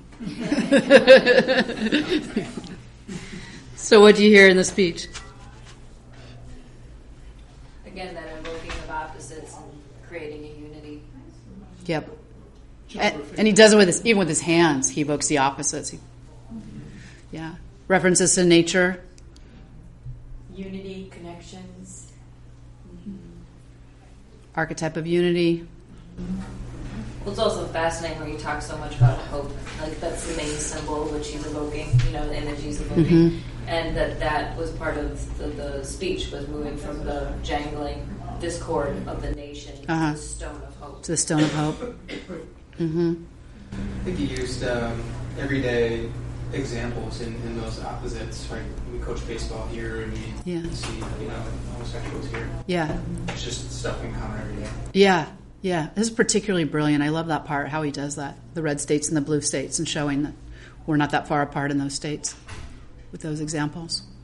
What about cadence as well? Mm-hmm. Same as King, the pastor.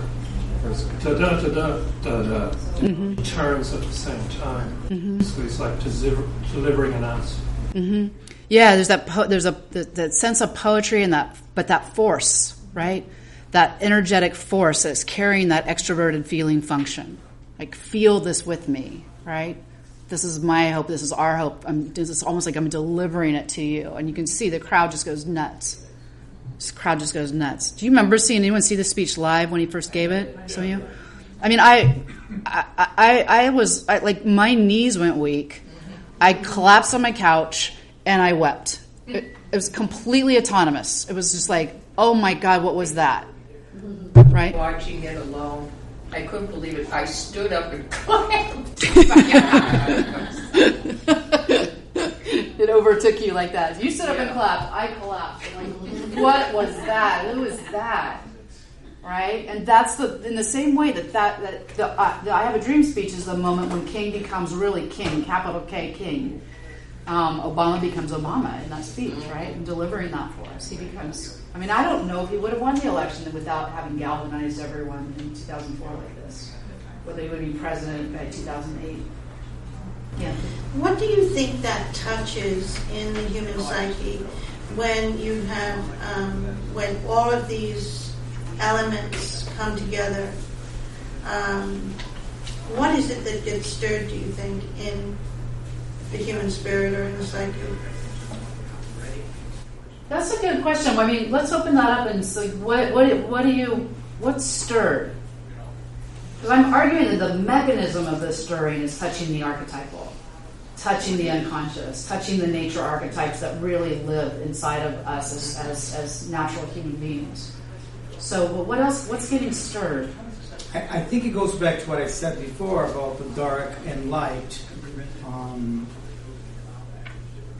Because when I hear his speech and King, I immediately think about where we are right now and the kind of speeches we hear, and I can't help but just thinking about what Jung used to talk about, the shadow, what is dark, what is not dark, and how do we navigate those two? Because I mean, we cannot navigate hope without looking at the shadow, without looking at the darkness. You know, that part that we want to avoid it, but it's there. And I think right now we're right in the shadow. And so I you know, it's a natural tendency. Even in my clinical experience as a therapist, I hear my clients wanting to avoid the shadow, those parts that are very unpleasant and uncomfortable.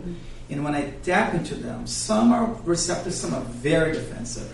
But slowly, I feel like we have to go there. We have to go and see what this is all about. So I think it speaks about that. So when I see that, I was like, wow, how enlightening that is in comparison to hear about the impeachment inquiries and all that, and all the negativity that goes with it, all the darkness. So I think it speaks a lot about that. Yeah. I think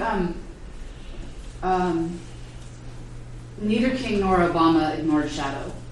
And I just played you a part of the speech, but they don't ignore shadow. But what they do is they show us how to rise up above it.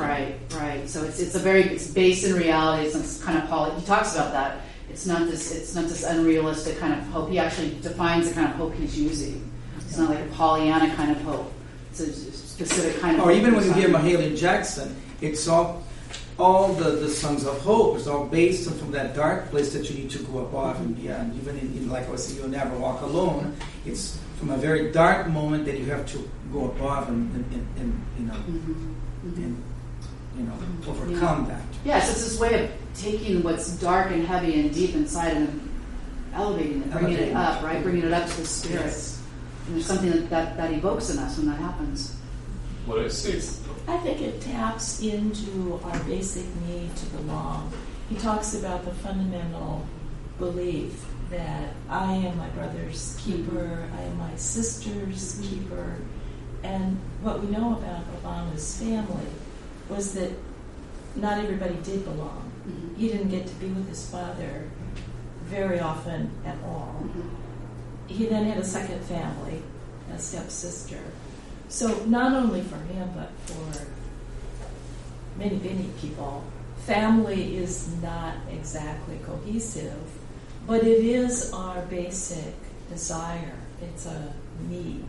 So along with that song, Never Walking Alone, it's a lot about belonging and where do you belong? If you don't belong in your family, especially, then where do you belong in the American family?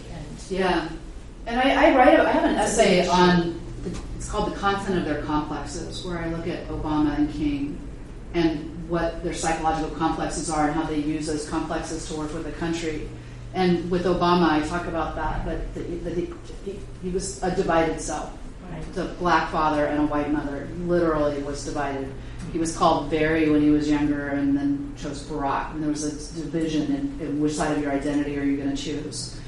And from that sensitivity of having to integrate his own opposites inside of himself, he was able to really speak with that kind of moral authority about integrating the country.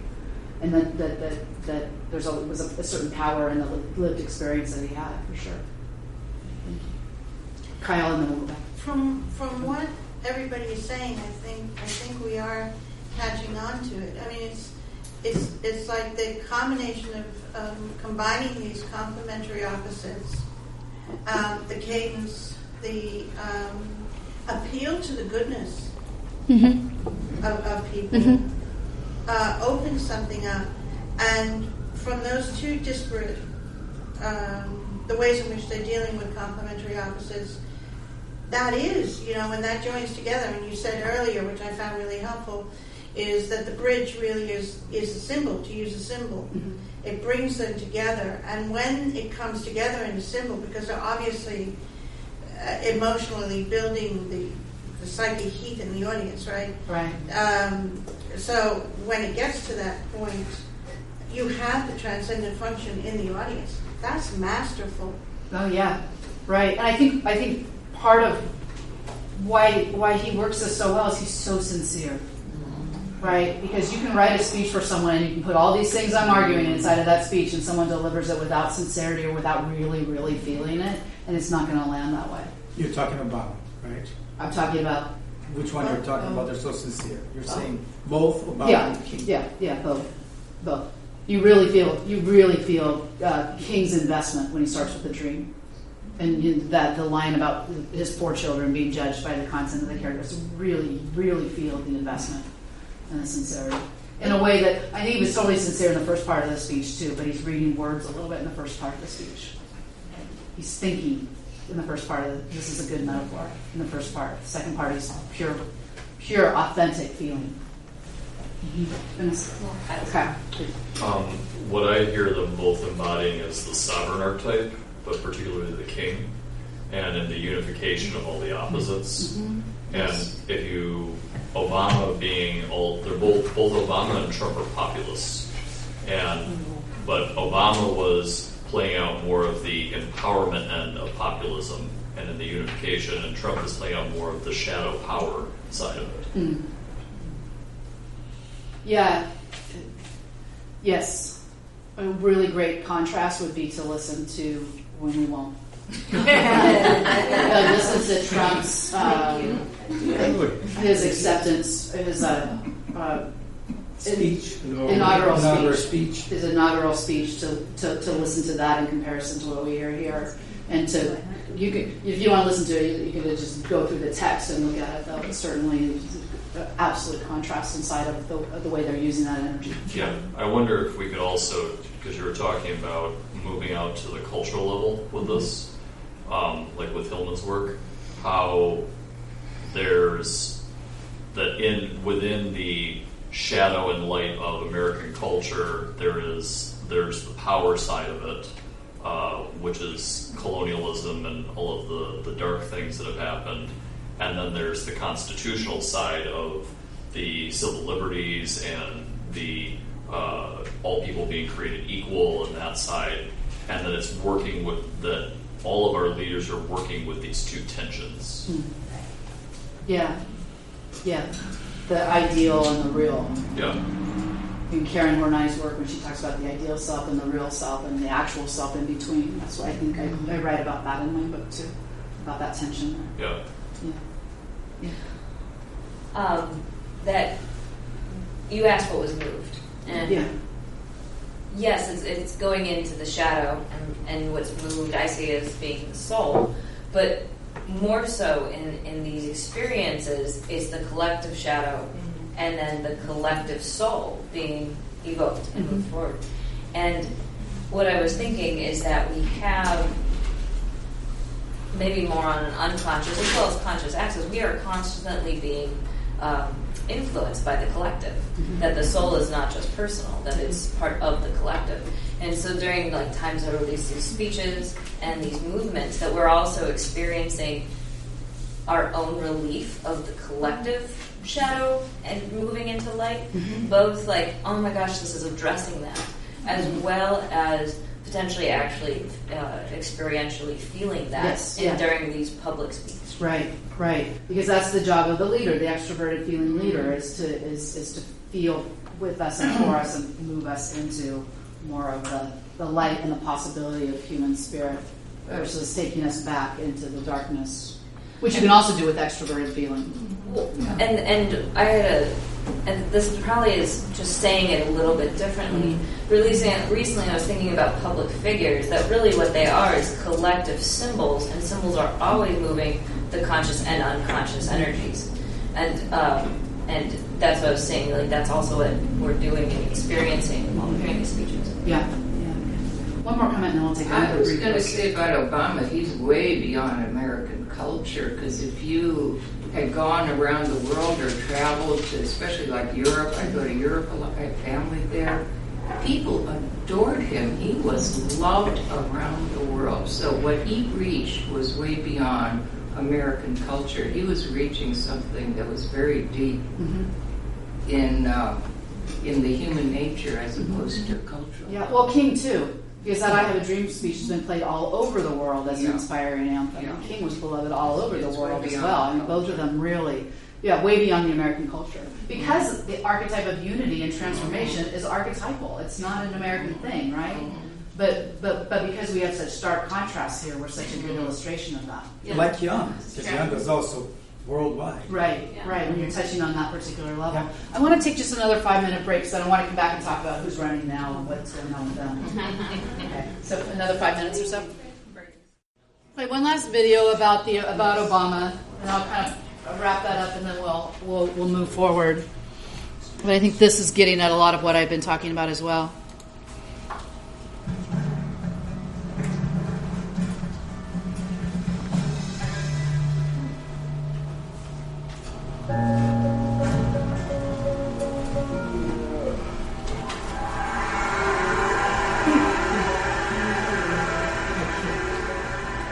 Barack Obama in 2004 was totally unknown. People were saying, I don't know who this guy is. I wonder why they picked him. He had his reputation as a bit of an upstart, as sort of a young, rising figure in the party, but no one knew who this guy was. This was his chance to introduce himself to people. Tonight is a particular honor for me because, let's face it, my presence on this stage is pretty unlikely. My father was a foreign student, born and raised in a small village in Kenya. What makes a great political speaker is if you can somehow fold your story into this larger American story. The next thing he says is about his mother's family. His grandfather fought in World War II. He used the GI Bill. They settled in Kansas, so white people could say, he's just like us.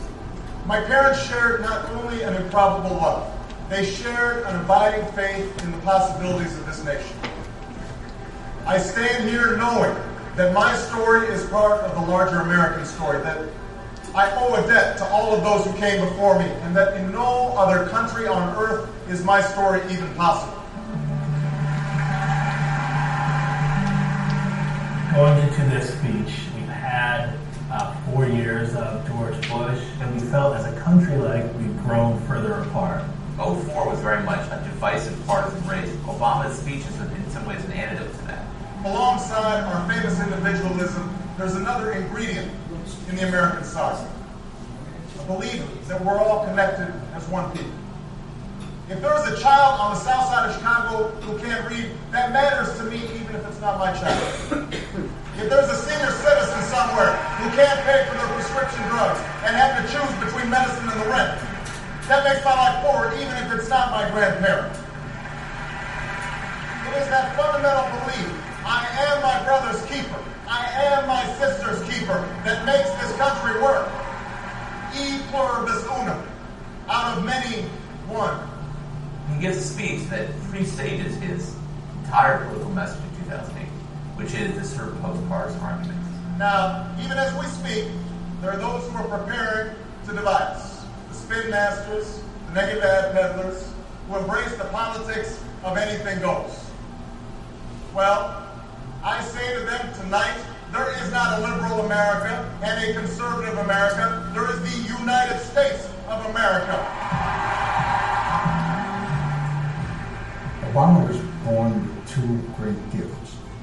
One is his mind, and the other is his ability to speak to large groups of people. There are three things that Obama does that really makes that speech effective.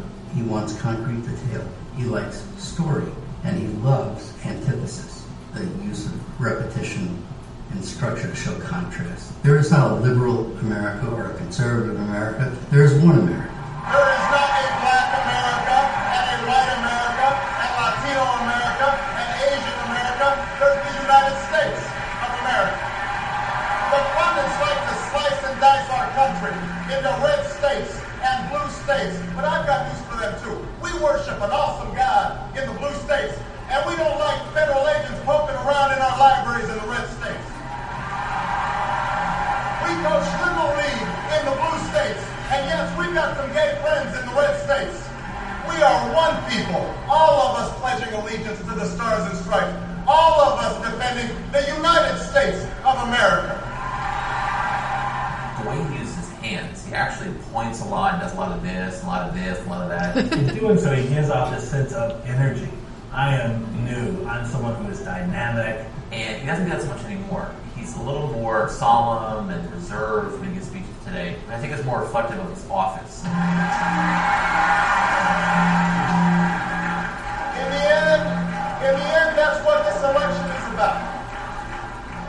Do we participate in a politics of cynicism, or do we participate in a politics of hope? It's the hope of slaves sitting around a fire singing freedom songs. The hope of immigrants setting out for distant shores. The hope of a young naval lieutenant bravely patrolling the Mekong Delta. The hope of a mill worker's son who dares to defy the odds. The hope of a skinny kid with a funny name who believes that America has a place for him too. Hope in the face of difficulty. Hope in the face of uncertainty. The audacity of hope. His appearance at that convention, which was the best speech of the convention, better than John Kerry's, was electrifying. And without it, he wouldn't be president. I think sincerity means a lot. There are people who, when they speak the truth as they see it, and they're very effective doing that. I believe this country will reclaim its promise, and out of this long political darkness, a brighter day will come. Thank you very much, everybody. God bless you.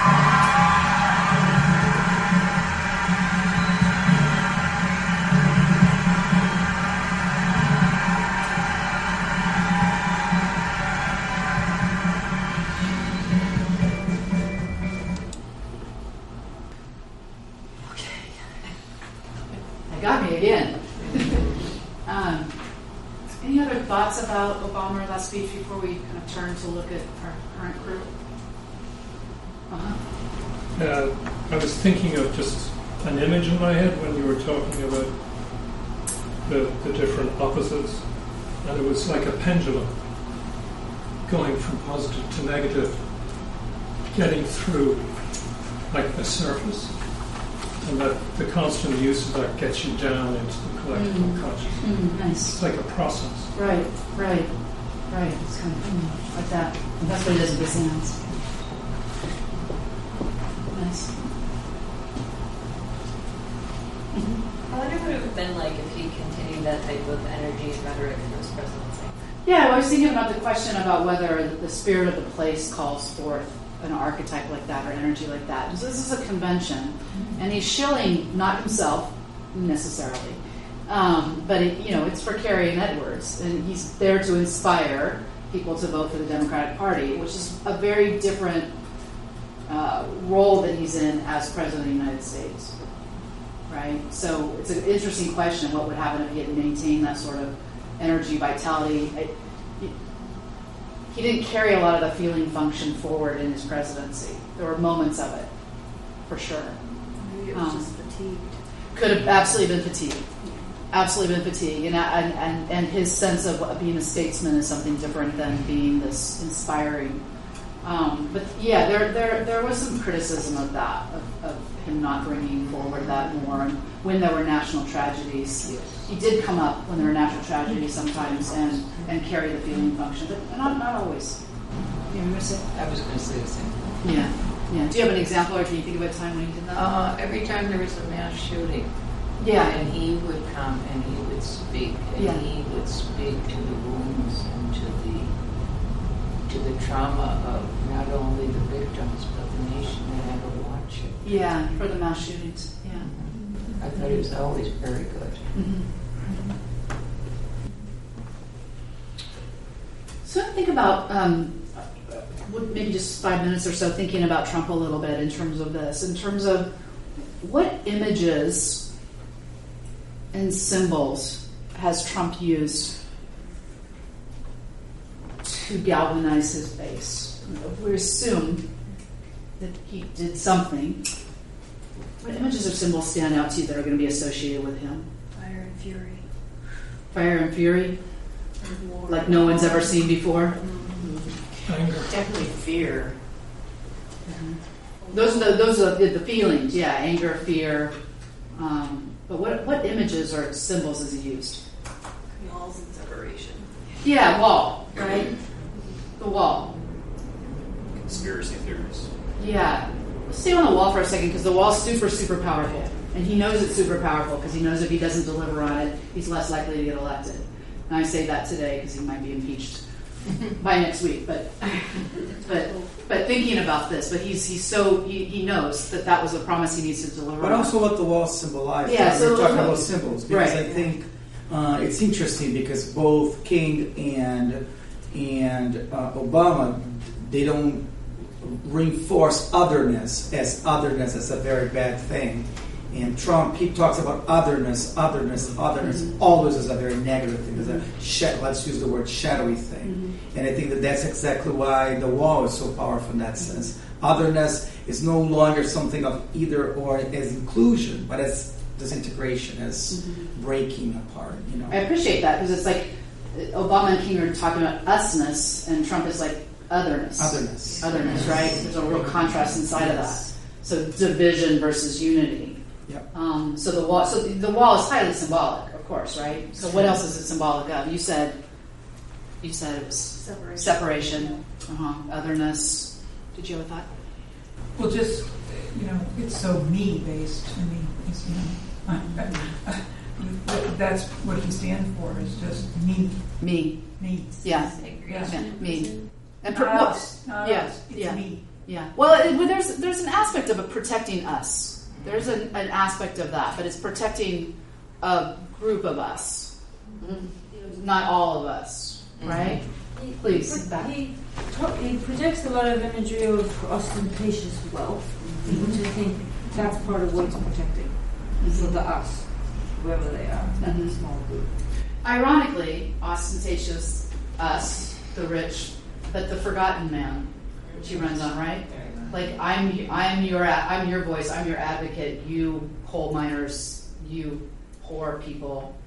So there is a contrast in that, right? What else were you going to say, man? No, that just touched on what I was thinking of, like the Appalachian miner, or someone that is being they're lost their job because they're back to move to Mexico or something like that. You're forgotten. No one's listening to you. There's an elite academia that's running everything, and they're forgetting about you. Yeah, and I'm listening to you, which is aspirational, because what is almost promising is you can rise like I rose, right? And self-preservation uses guns and violence to connect to those to the people that feel like they have to protect themselves from others. So it's crossing all sorts of fields of different types of people. And it seems like that in that protectionism and isolationism, there's the small us, small you us, and the large you us. If we're not globalists, we don't care what's going on anywhere else. We just have to take care of small you us. He's also speaking to superiority and the whole syndrome of what it meant. When he was growing up in America, you were superior if you were white, if you were Protestant, etc., etc., etc. So I think he's addressing, especially because so many of his supporters are a little older in years, he's make America great again. It's not just white, it's make the person feel superior again, world's greatest country, I'm good, because what I'm trying to say is people sometimes take their self-worth from what group they belong in. And so if your group is superior to every other group, then you can hold on to he carries like the second-hand superiority, right? You inferior people who are feeling inferior because of them and what they're doing, come with me in my movement, and we will be superior again, and the country will be superior again, right? So I think it's the archetype of superiority, inferiority playing on that whole. And it's interesting what you said about Obama being loved all over the world, because I was just in Italy recently. And you feel how Trump and where we are right now is creating this detestable feeling worldwide. I never felt so much hostility, very, very, very subtle, from being an American than ever before. And also, it's also very interesting. I don't know what it is. Maybe it's the spirit of the place. I also when I flew back home and I got here in Chicago, as I flew back from Rome to Chicago, I felt a heaviness in the air. And I'm like, what is this heaviness that I feel that I wasn't feeling overseas? And I think all of that has to do with the spirit of time that we're living with Trump and all of that. Yeah, when I go speak internationally, I almost always start with an apology. Yeah. This is my apology to her. I'm sorry for my president. I was thinking about the red hats as a like a helmet that is given out to the soldiers, the foot soldiers of the movement. You know, it's a symbol of the working class, middle class, the everyday person. You know, our national pastime of a baseball cap, and the slogan on there that it's like the march. It's like the marching banner in a sense. So it has this very militaristic, almost like it's almost playing off identity politics too, in a way. When I see that hat of "Make America Great Again," I just translate it into "Make me great again." Exactly. Right. That's the inferiority part, right? Make me great again, which is a beautiful impulse, really. I mean, and down underneath, people who are wanting to rise up from their circumstances. There's something lovely about that. Yeah. Not to be questioned in that sense, but it's how it's being manipulated, in a sense, by someone who, I don't think he really sincerely cares about the Appalachian. Yeah, but not in the sense of alienating others. I mean, I think that's my fear about the Make America Great Again, because I hear the alienation, the otherness. I mean, I can only be great if somebody else is inferior than I am. That's, to me, that's Well, and what Kyle was pointing out with the red hat, it's the color of the Republican Party, right? It's not a unity color hat. Yeah, but it's also anger, fire. Fire, right? On top of the head. The trickster comes through because the acronym MAGA rhymes with megalomaniac. Oh, nice. Megalomaniac. Clever. We're not just seeing this, though, in America. We're seeing this across the globe in first world countries. And what Trump is really, in a lot of ways, he's a symptom. And until we really take a recognition of the division that creates the disease, that is the disease, where you have a lot of disadvantaged people. I remember watching a talk after Brexit happened, and the speaker said, "Beware, especially in America, you're going to see this." And it was before Trump got elected, and he was right. And he said the biggest problem is that division that already exists, and the rural people, where a lot of people who came out to elect Trump. They don't have a belonging anymore. I mean, there's a lot of fall away from religion. There's not really a sense of pride that happens in the area. A lot of the farming is becoming more industry versus family oriented. A lot of that's being bought up. There's been a big problem with brain drain in the rural areas for a long time. And there's not like a collective story of that being a place that you should move to because it's a place of pride. And like within, and I don't know about the different countries' divisions, but there's these severe divisions, and that Trump just takes advantage of that, and is kind of like the American representation of that. But we see that, in a lot of the first world countries that are going, this is going down. And so, understanding how that division, and he builds a wall, is like we don't have to deal with the division. Let's build a wall and make it all better. We can cut off the shadow. we can just divide the shadow. We don't have to deal with it anymore. Which is about as practical as building a wall. and so, really understanding that the unity of transformation is needed globally, like in each of these countries. And we impeach Trump, okay. But that there has to be that understanding and healing of this being a symptom of this actual division. Right, yeah. I appreciate you bringing it up. It's a populist movement across the globe, too. You can look at that archetypally as well. Please. With the Obama speech, he brings a lot of goodness to light, and you feel good, and you feel great, but I think people don't have enough hope and faith to live that out sometimes. Like they see the Trump side of things, the darkness of it, that you were saying. And I agree with the traveling. I was in South Africa traveling when Obama was being, and people would clap for us. Like, they were from the United States, they would clap and say, "Go Obama," and cheer. And I was just like, oh my goodness, this is amazing. And then traveled to other countries and Trump, and so you feel like it's almost apologize. But these issues were always there. There was always segregation. There was always division. There was always an imaginary wall. My cousins have been, their families thrown apart and had to be taken back and departed, and it was always there. So I feel like it's a blessing that Trump was elected, because you have to, I think he woke up a lot of people. You have to see the insanely awful evil that he evoked in order to make the people who say nothing at all to actually stand up and speak. Yeah, then you remind me of that Martin Luther King quote he used all the time where he said, the arc of the universe is long, but it bends towards justice. Right. So right now we have a king. Right? And in the darkest We'll do a course correction and bend towards light. Justice. One more comment, and I want to pull up some images of our current candidates. What I wanted to say was, look at the resistance. It did not start with the Democratic Party and the traditional politicians. The real resistance was, the first thing was the women's movement. International, 7 continents, including Antarctica. What are you seeing now? Gun legislation, nothing until the Parkland kids stood up, children standing up. Now you see little Greta out of Sweden who's starting to stir. So it's very interesting what's happening in the resistance. It's very different than we've ever seen before. Well, it's not from any party. No, but it's coming from women. It's coming from children. It's coming from the least of these, right? It's not coming from the political Democrats. Yeah. Thank you for that. I just want to pull up because I want to pull up some images here.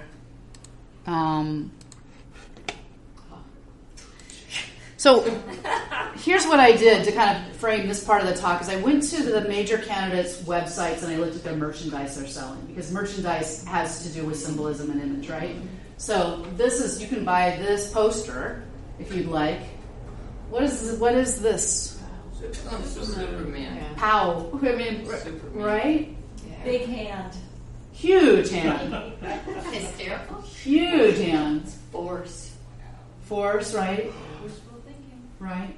And then again, the imagery of going up, rising up. It's interesting. Is this for Trump or against Trump? It's for Trump. Okay. He's selling it on his website. I seriously look at that and I think it's a joke against Trump. So oh, no. No, you can have this commemorative poster. This I find interesting. I don't know if you know this, but he's selling straws on his website. And the women Wow. You can buy like 10 straws for $12, and this is a Trump straw because of it's like this to the to the green movement, to ecology. This is so highly symbolic of all the things that you could be selling on your website, to sell something that is. Where did you find this? Just go to Trump's his website. His campaign website, so you can buy these freedom straws, Oh, no. I don't want you to know. Talk about a powerful image. And I notice a lot on his website the use of people of color. It's really interesting. Who are in his merchandise like this, build the wall.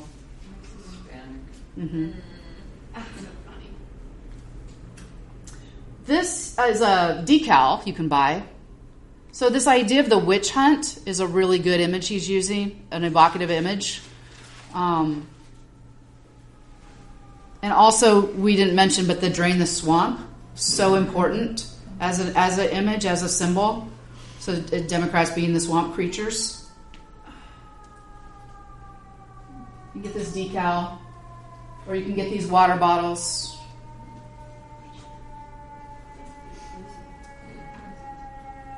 So I'm looking at Elizabeth Warren. So I'm thinking about her. So what I want to talk about is how are these candidates using the extroverted feeling function? How are they using archetypes, symbolism, and images? So with Elizabeth Warren, this is her, her big slogan. She has a plan for that.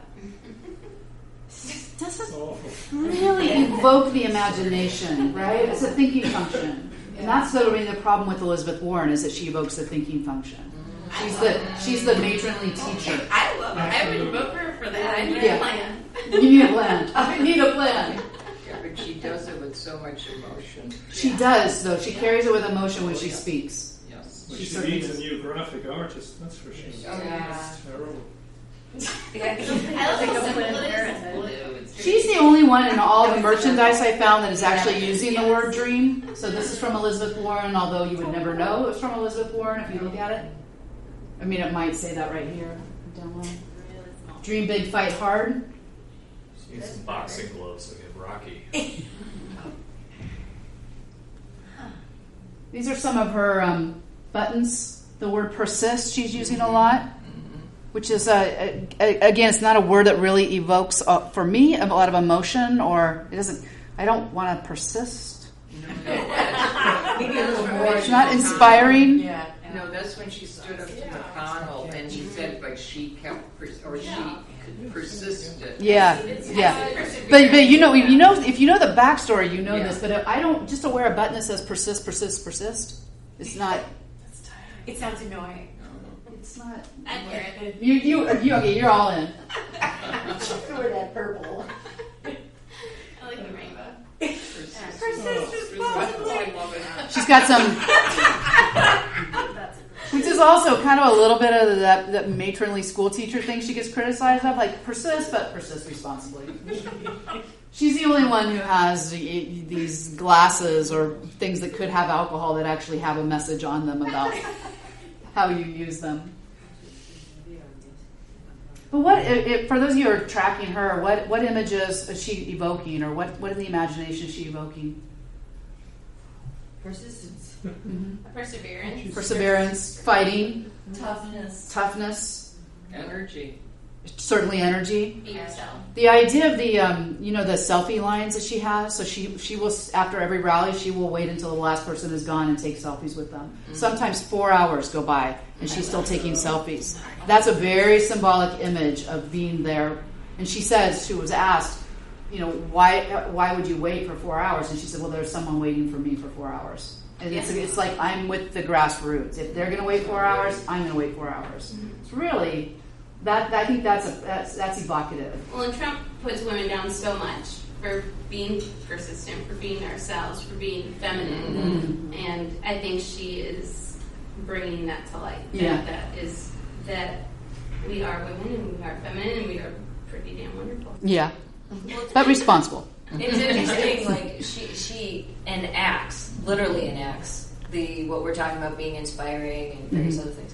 But her campaign, she then returns to like more of a thought mind, the cerebral. Right. I wonder how much of that is like a trained response of being a woman in politics or woman. Right. I think it's really interesting. I've been thinking about this, and it's not in this presentation, but I've been thinking about the use of story.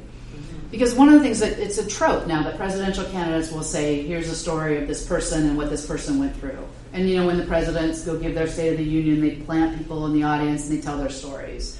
And there's something in the psyche that appreciates story and that likes story. But the stories are particular. And there's a way that I'm thinking that these candidates need to speak more universally. And more, like the stories are not necessarily archetypal in themselves. And she does a lot of storytelling about different kinds of people and what they're going through. But I think there's a way to kind of elevate that conversation even more to get into larger archetypal universal themes. I think Well, it's respect too, because persist responsibly to me, the reason why I disliked politics in the past so much was because it's not the truth. It's all a bunch of falsehoods, and they're trying to nitpick each other, and it's not a universal truth by any means. Yeah. So persist responsibly means she's going to persist, persevere, go through. Yeah. You can't go under, over, or like slap someone in the face about it. You have to go through it, and responsibly means respectfully. Yeah. Yeah. Hopefully. It's interesting to me looking at the products that they chose, because and not just the taglines and the logos and whatnot, but there's we are in big data, and something told them that their audience they're trying to reach likes this product and will buy it and will be attracted to it. So there's this whole. It's curious that this is it could be anything. It's probably targeted towards beer drinking college students, I guess. And the what is the popular product that's selling? The hat, the sweatshirt. Well, they almost all have the same products when you look at it across the board. There's very little deviation from the buttons and the stickers and the sweatshirts and the hats and the onesies for the little kids and the glassware. It's pretty clear, but it's interesting what they put on. The tote bag is really big. It's interesting what they put on there. She's got this one. It's time to level the playing field. And she actually has the most diverse merchandise on her site of anyone that I saw, and more kind of creative imagery like this. I'm not sure level the playing field, like how evocative that is as well, but it's another slogan. And this slogan, 2 cents, her ultra millionaire tax that she talks about all the time, taking 2 cents from every millionaire, every dollar of a millionaire will change the entire world. And so these are her. This image may be more, because we've got Lincoln on here, so we've got some evocative symbolism inside of this 2 cents. You were going to say? Well, I was going to responding to him, but her Instagram feed is there's many shots of her dog. Her, and the dog greeting her, and the dog running, and and I'm sure that's a way to connect. Yeah. That's always just so funny, because Trump is like the only president for forever who hasn't had a dog. Right. I don't trust anyone that doesn't have a dog. Like, you have to get a dog when you get to the White House. It's what you do, and the fact that he's resisted getting a dog says a lot for us dog lovers, right? So, To me, that's very disturbing, and when I see all the candidates, because when you look at even Trump, he's anti-charismatic, but he's anti-charismatic. There's an anti-charisma about him. And when I see Obama and when I see King, the charisma that they portrayed and then the force, I don't see nowadays with any of the candidates. And to me, it was very disturbing and disheartening when I heard that Trump said, the only one that can probably defeat me would be Joe Biden. Almost like felt to me that he was tapping into some of that, some of this, nobody's got the charisma enough to defeat me. And when you look at the figures from the past, even Young, I mean, there's something about some of those figures, about the charisma and the power to deliver the message, that I don't see about her at all. None of that. And I don't see about a lot of the candidates. And oddly enough, the only one that I saw was Joe Biden. So when I heard Trump saying that, it scared me, because it's like he's stepping into something. Just like when he was candidate and he went to rural America, like she was talking about, and he kept saying, they don't know that you are the ones, and he kept saying that, and I'm like, what is he talking about? And Hillary even said she regretted not going to a lot of the rural areas. So I think a lot of times we have to look about what Trump can see from the other side, that a lot of times the other side doesn't see themselves. And to me, that's very, very disturbing. So when I see that, I'm like, I would just disagree. I do think she has charisma and energy, and she does a lot of extroverted feeling. So I would say that. Now, whether or not that's going to carry the day or not, but she brings a vitality and aliveness in that some of the other candidates don't. That's the only place I would disagree. Someone has to match. Trump does have charisma. He has a charisma that most people that are progressive and liberal don't understand. I grew up. Well, I like that idea of anti-charisma. It is like an anti-charisma. I grew up in Flint, Michigan, and his type of I don't like him at all, but his charisma mass appeals to the working class and to people with more conservative values. He appeals to narcissists. He appeals to the Wolf of Wall Street types that are out there, and the hustlers and the hucksters. And if we don't understand what that psychology is, nobody can stand up against that. And it feels to me that he knows that about himself. Because when he speaks, and that's what I'm going to say about Joe Biden, he knows that about himself, which just scares me, because I can see that he can see from the other side. And I wish from the other side, from the light, so to speak, we could also see how darkness works, including how anti-charisma works. Yeah, that's good. Let's get to Biden. Oh, this is her hat. That's Biden.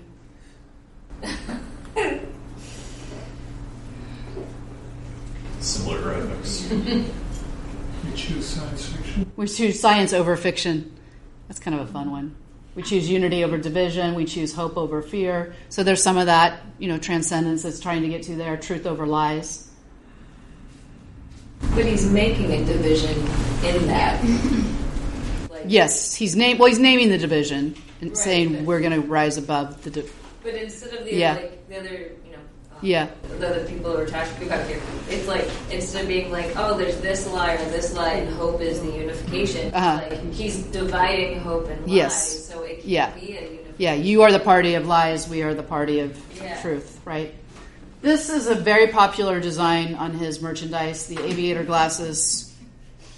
Oh. This reminds me of the I think of it as the California logo, like the Life is Good logo. Yeah. I don't quite understand it. Does anyone can explain the aviator thing? He's cool. He's where the he's cool. Okay. Okay. All right. He's cool. This is all, hey, Did you see the video? It reminds me of the video where Obama left office. They played it for the correspondence dinner, and it was hilarious. It was. Oh yeah. Giving him eyeglasses. Got it. Okay. He went to the movies with the former speaker that always cries. Okay. So that reminds me of that. So the fact that I didn't call any of that up for me, and I watch politics all the time, is troubling as a logo. Obama had that Top Gun thing going on. Yeah. The buddies. There's his hat. Let me buzz through some of these so I know we're getting Cory Booker. This is a mug. Sleep and I broke up again tonight. I'm finding comfort with my new special friend Coffee. She is hot. That's campaign merchandise. Oh. This is all millennial stuff. This is millennial taglines. This is I recognize this. The colors in the other one are millennial colors too. Yeah. I mean, I get it, but This is on his website, this We Rise shirt, but there's no Cory Booker on there. Just We Rise. Bernie.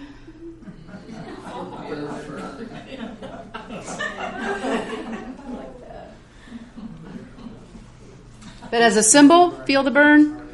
Does he talk about the burn as in B-U-R-N? Yeah. Does he? Yeah. Okay.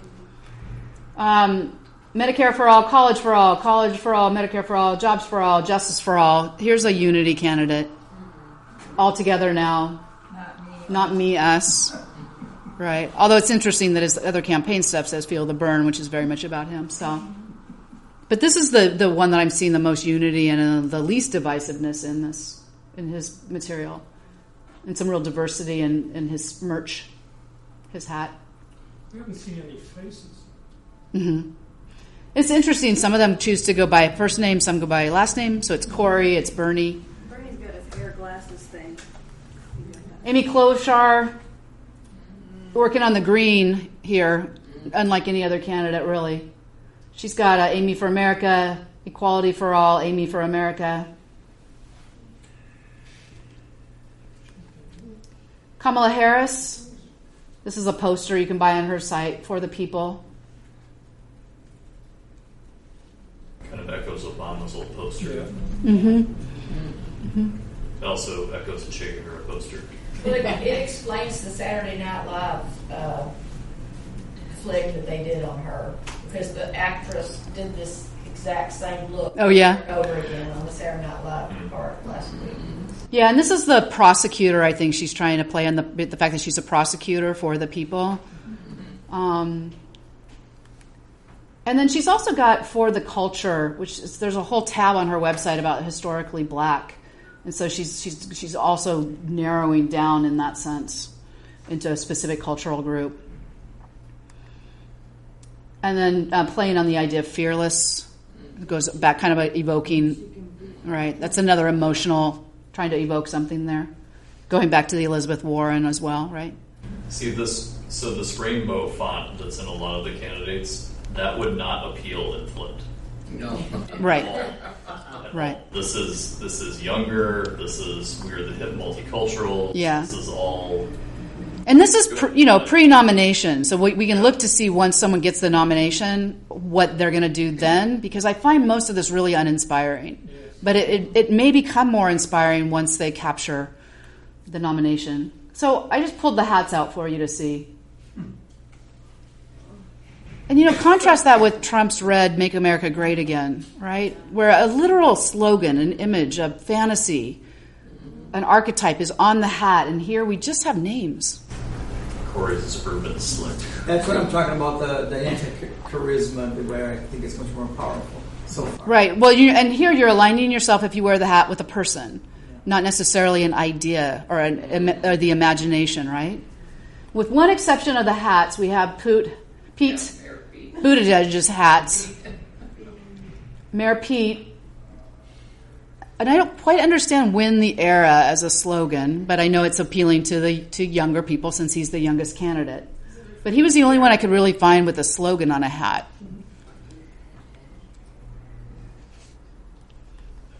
This is a T-shirt of his. Yeah. It's the worst. The worst T-shirt. Oh, God. I don't know who did that. Be like Pete. It's a cute creature. It's adorable, but does it evoke anything other than a little kid shirt? Yeah. This is an adult shirt. Yeah, he's seen as the young candidate, and this doesn't help. I don't think.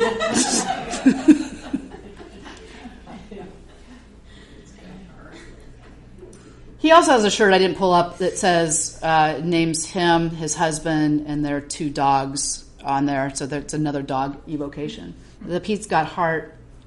Again, but about Pete, not about the country or the image of what he's going to do, right? And this is another shirt of his: respect, belonging, truth, teamwork, boldness, responsibility, substance, discipline, excellence, joy. Fresh start for America. So that's what I found in my trying to figure out a shorthand way to present to you these candidates and how they're working with these ideas of archetype, image, symbol, extroverted feeling, the unconscious. It's not particularly inspiring at this moment. How about Restart America? Oh, fresh. Restart 2.0. America 2.0. Turn it off and on again. There's no action. Right. Yeah. So we're at 4 o'clock exactly. Anyone move for one last comment maybe as we wrap up our time together? This is one of these, more will be revealed. So I just wanted to bring this to you now so you can start watching for this. And as you watch the debates, look to see who's carrying that extroverted feeling function. Look to see who's inspiring, who's getting the clap lines, who's starting. Kamala Harris has a thing I think she's doing well where she talks about the issues that keep you up at 3 a.m. She talks about that. That one gets to a little bit of feeling. So we'll kind of look for those things and see who rises. What's that? And I was the girl on the bus. I was the girl on the bus. Right. In that debate, she pulled out a really evocative image there. Right.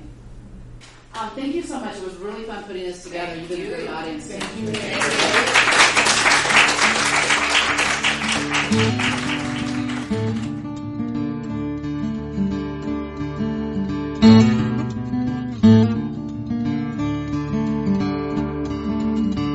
This podcast is distributed under a Creative Commons Attribution, Non-Commercial, No Derivatives license. Share it all you like as long as you maintain the attribution to the speaker, but please do not change it or sell it. If you like this episode, tell your friends about us or leave us a review on iTunes. For more information about classes, training programs, videos, audio, this podcast, or to find a Jungian analyst near you, visit our website, www.jungchicago.org. Thank you to our 2019 supporter-level donors, Bill Alexy, Usha and Ashok Bedi, Circle Center Yoga, Arlo and Rena Compaan, Eric Cooper and Judith Cooper, Lorna Crowl, D. Scott Dayton, George J. Didier, the Kuhl Family Foundation, Ramaa Krishnan and Full Bloom Lotus, Suzanne G. Rosenthal, Deborah Stutsman, Deborah Tobin, Alexander Wayne and Lynne Copp, and Gerald Weiner. If you would like to support this podcast, just go to jungchicago.org/give.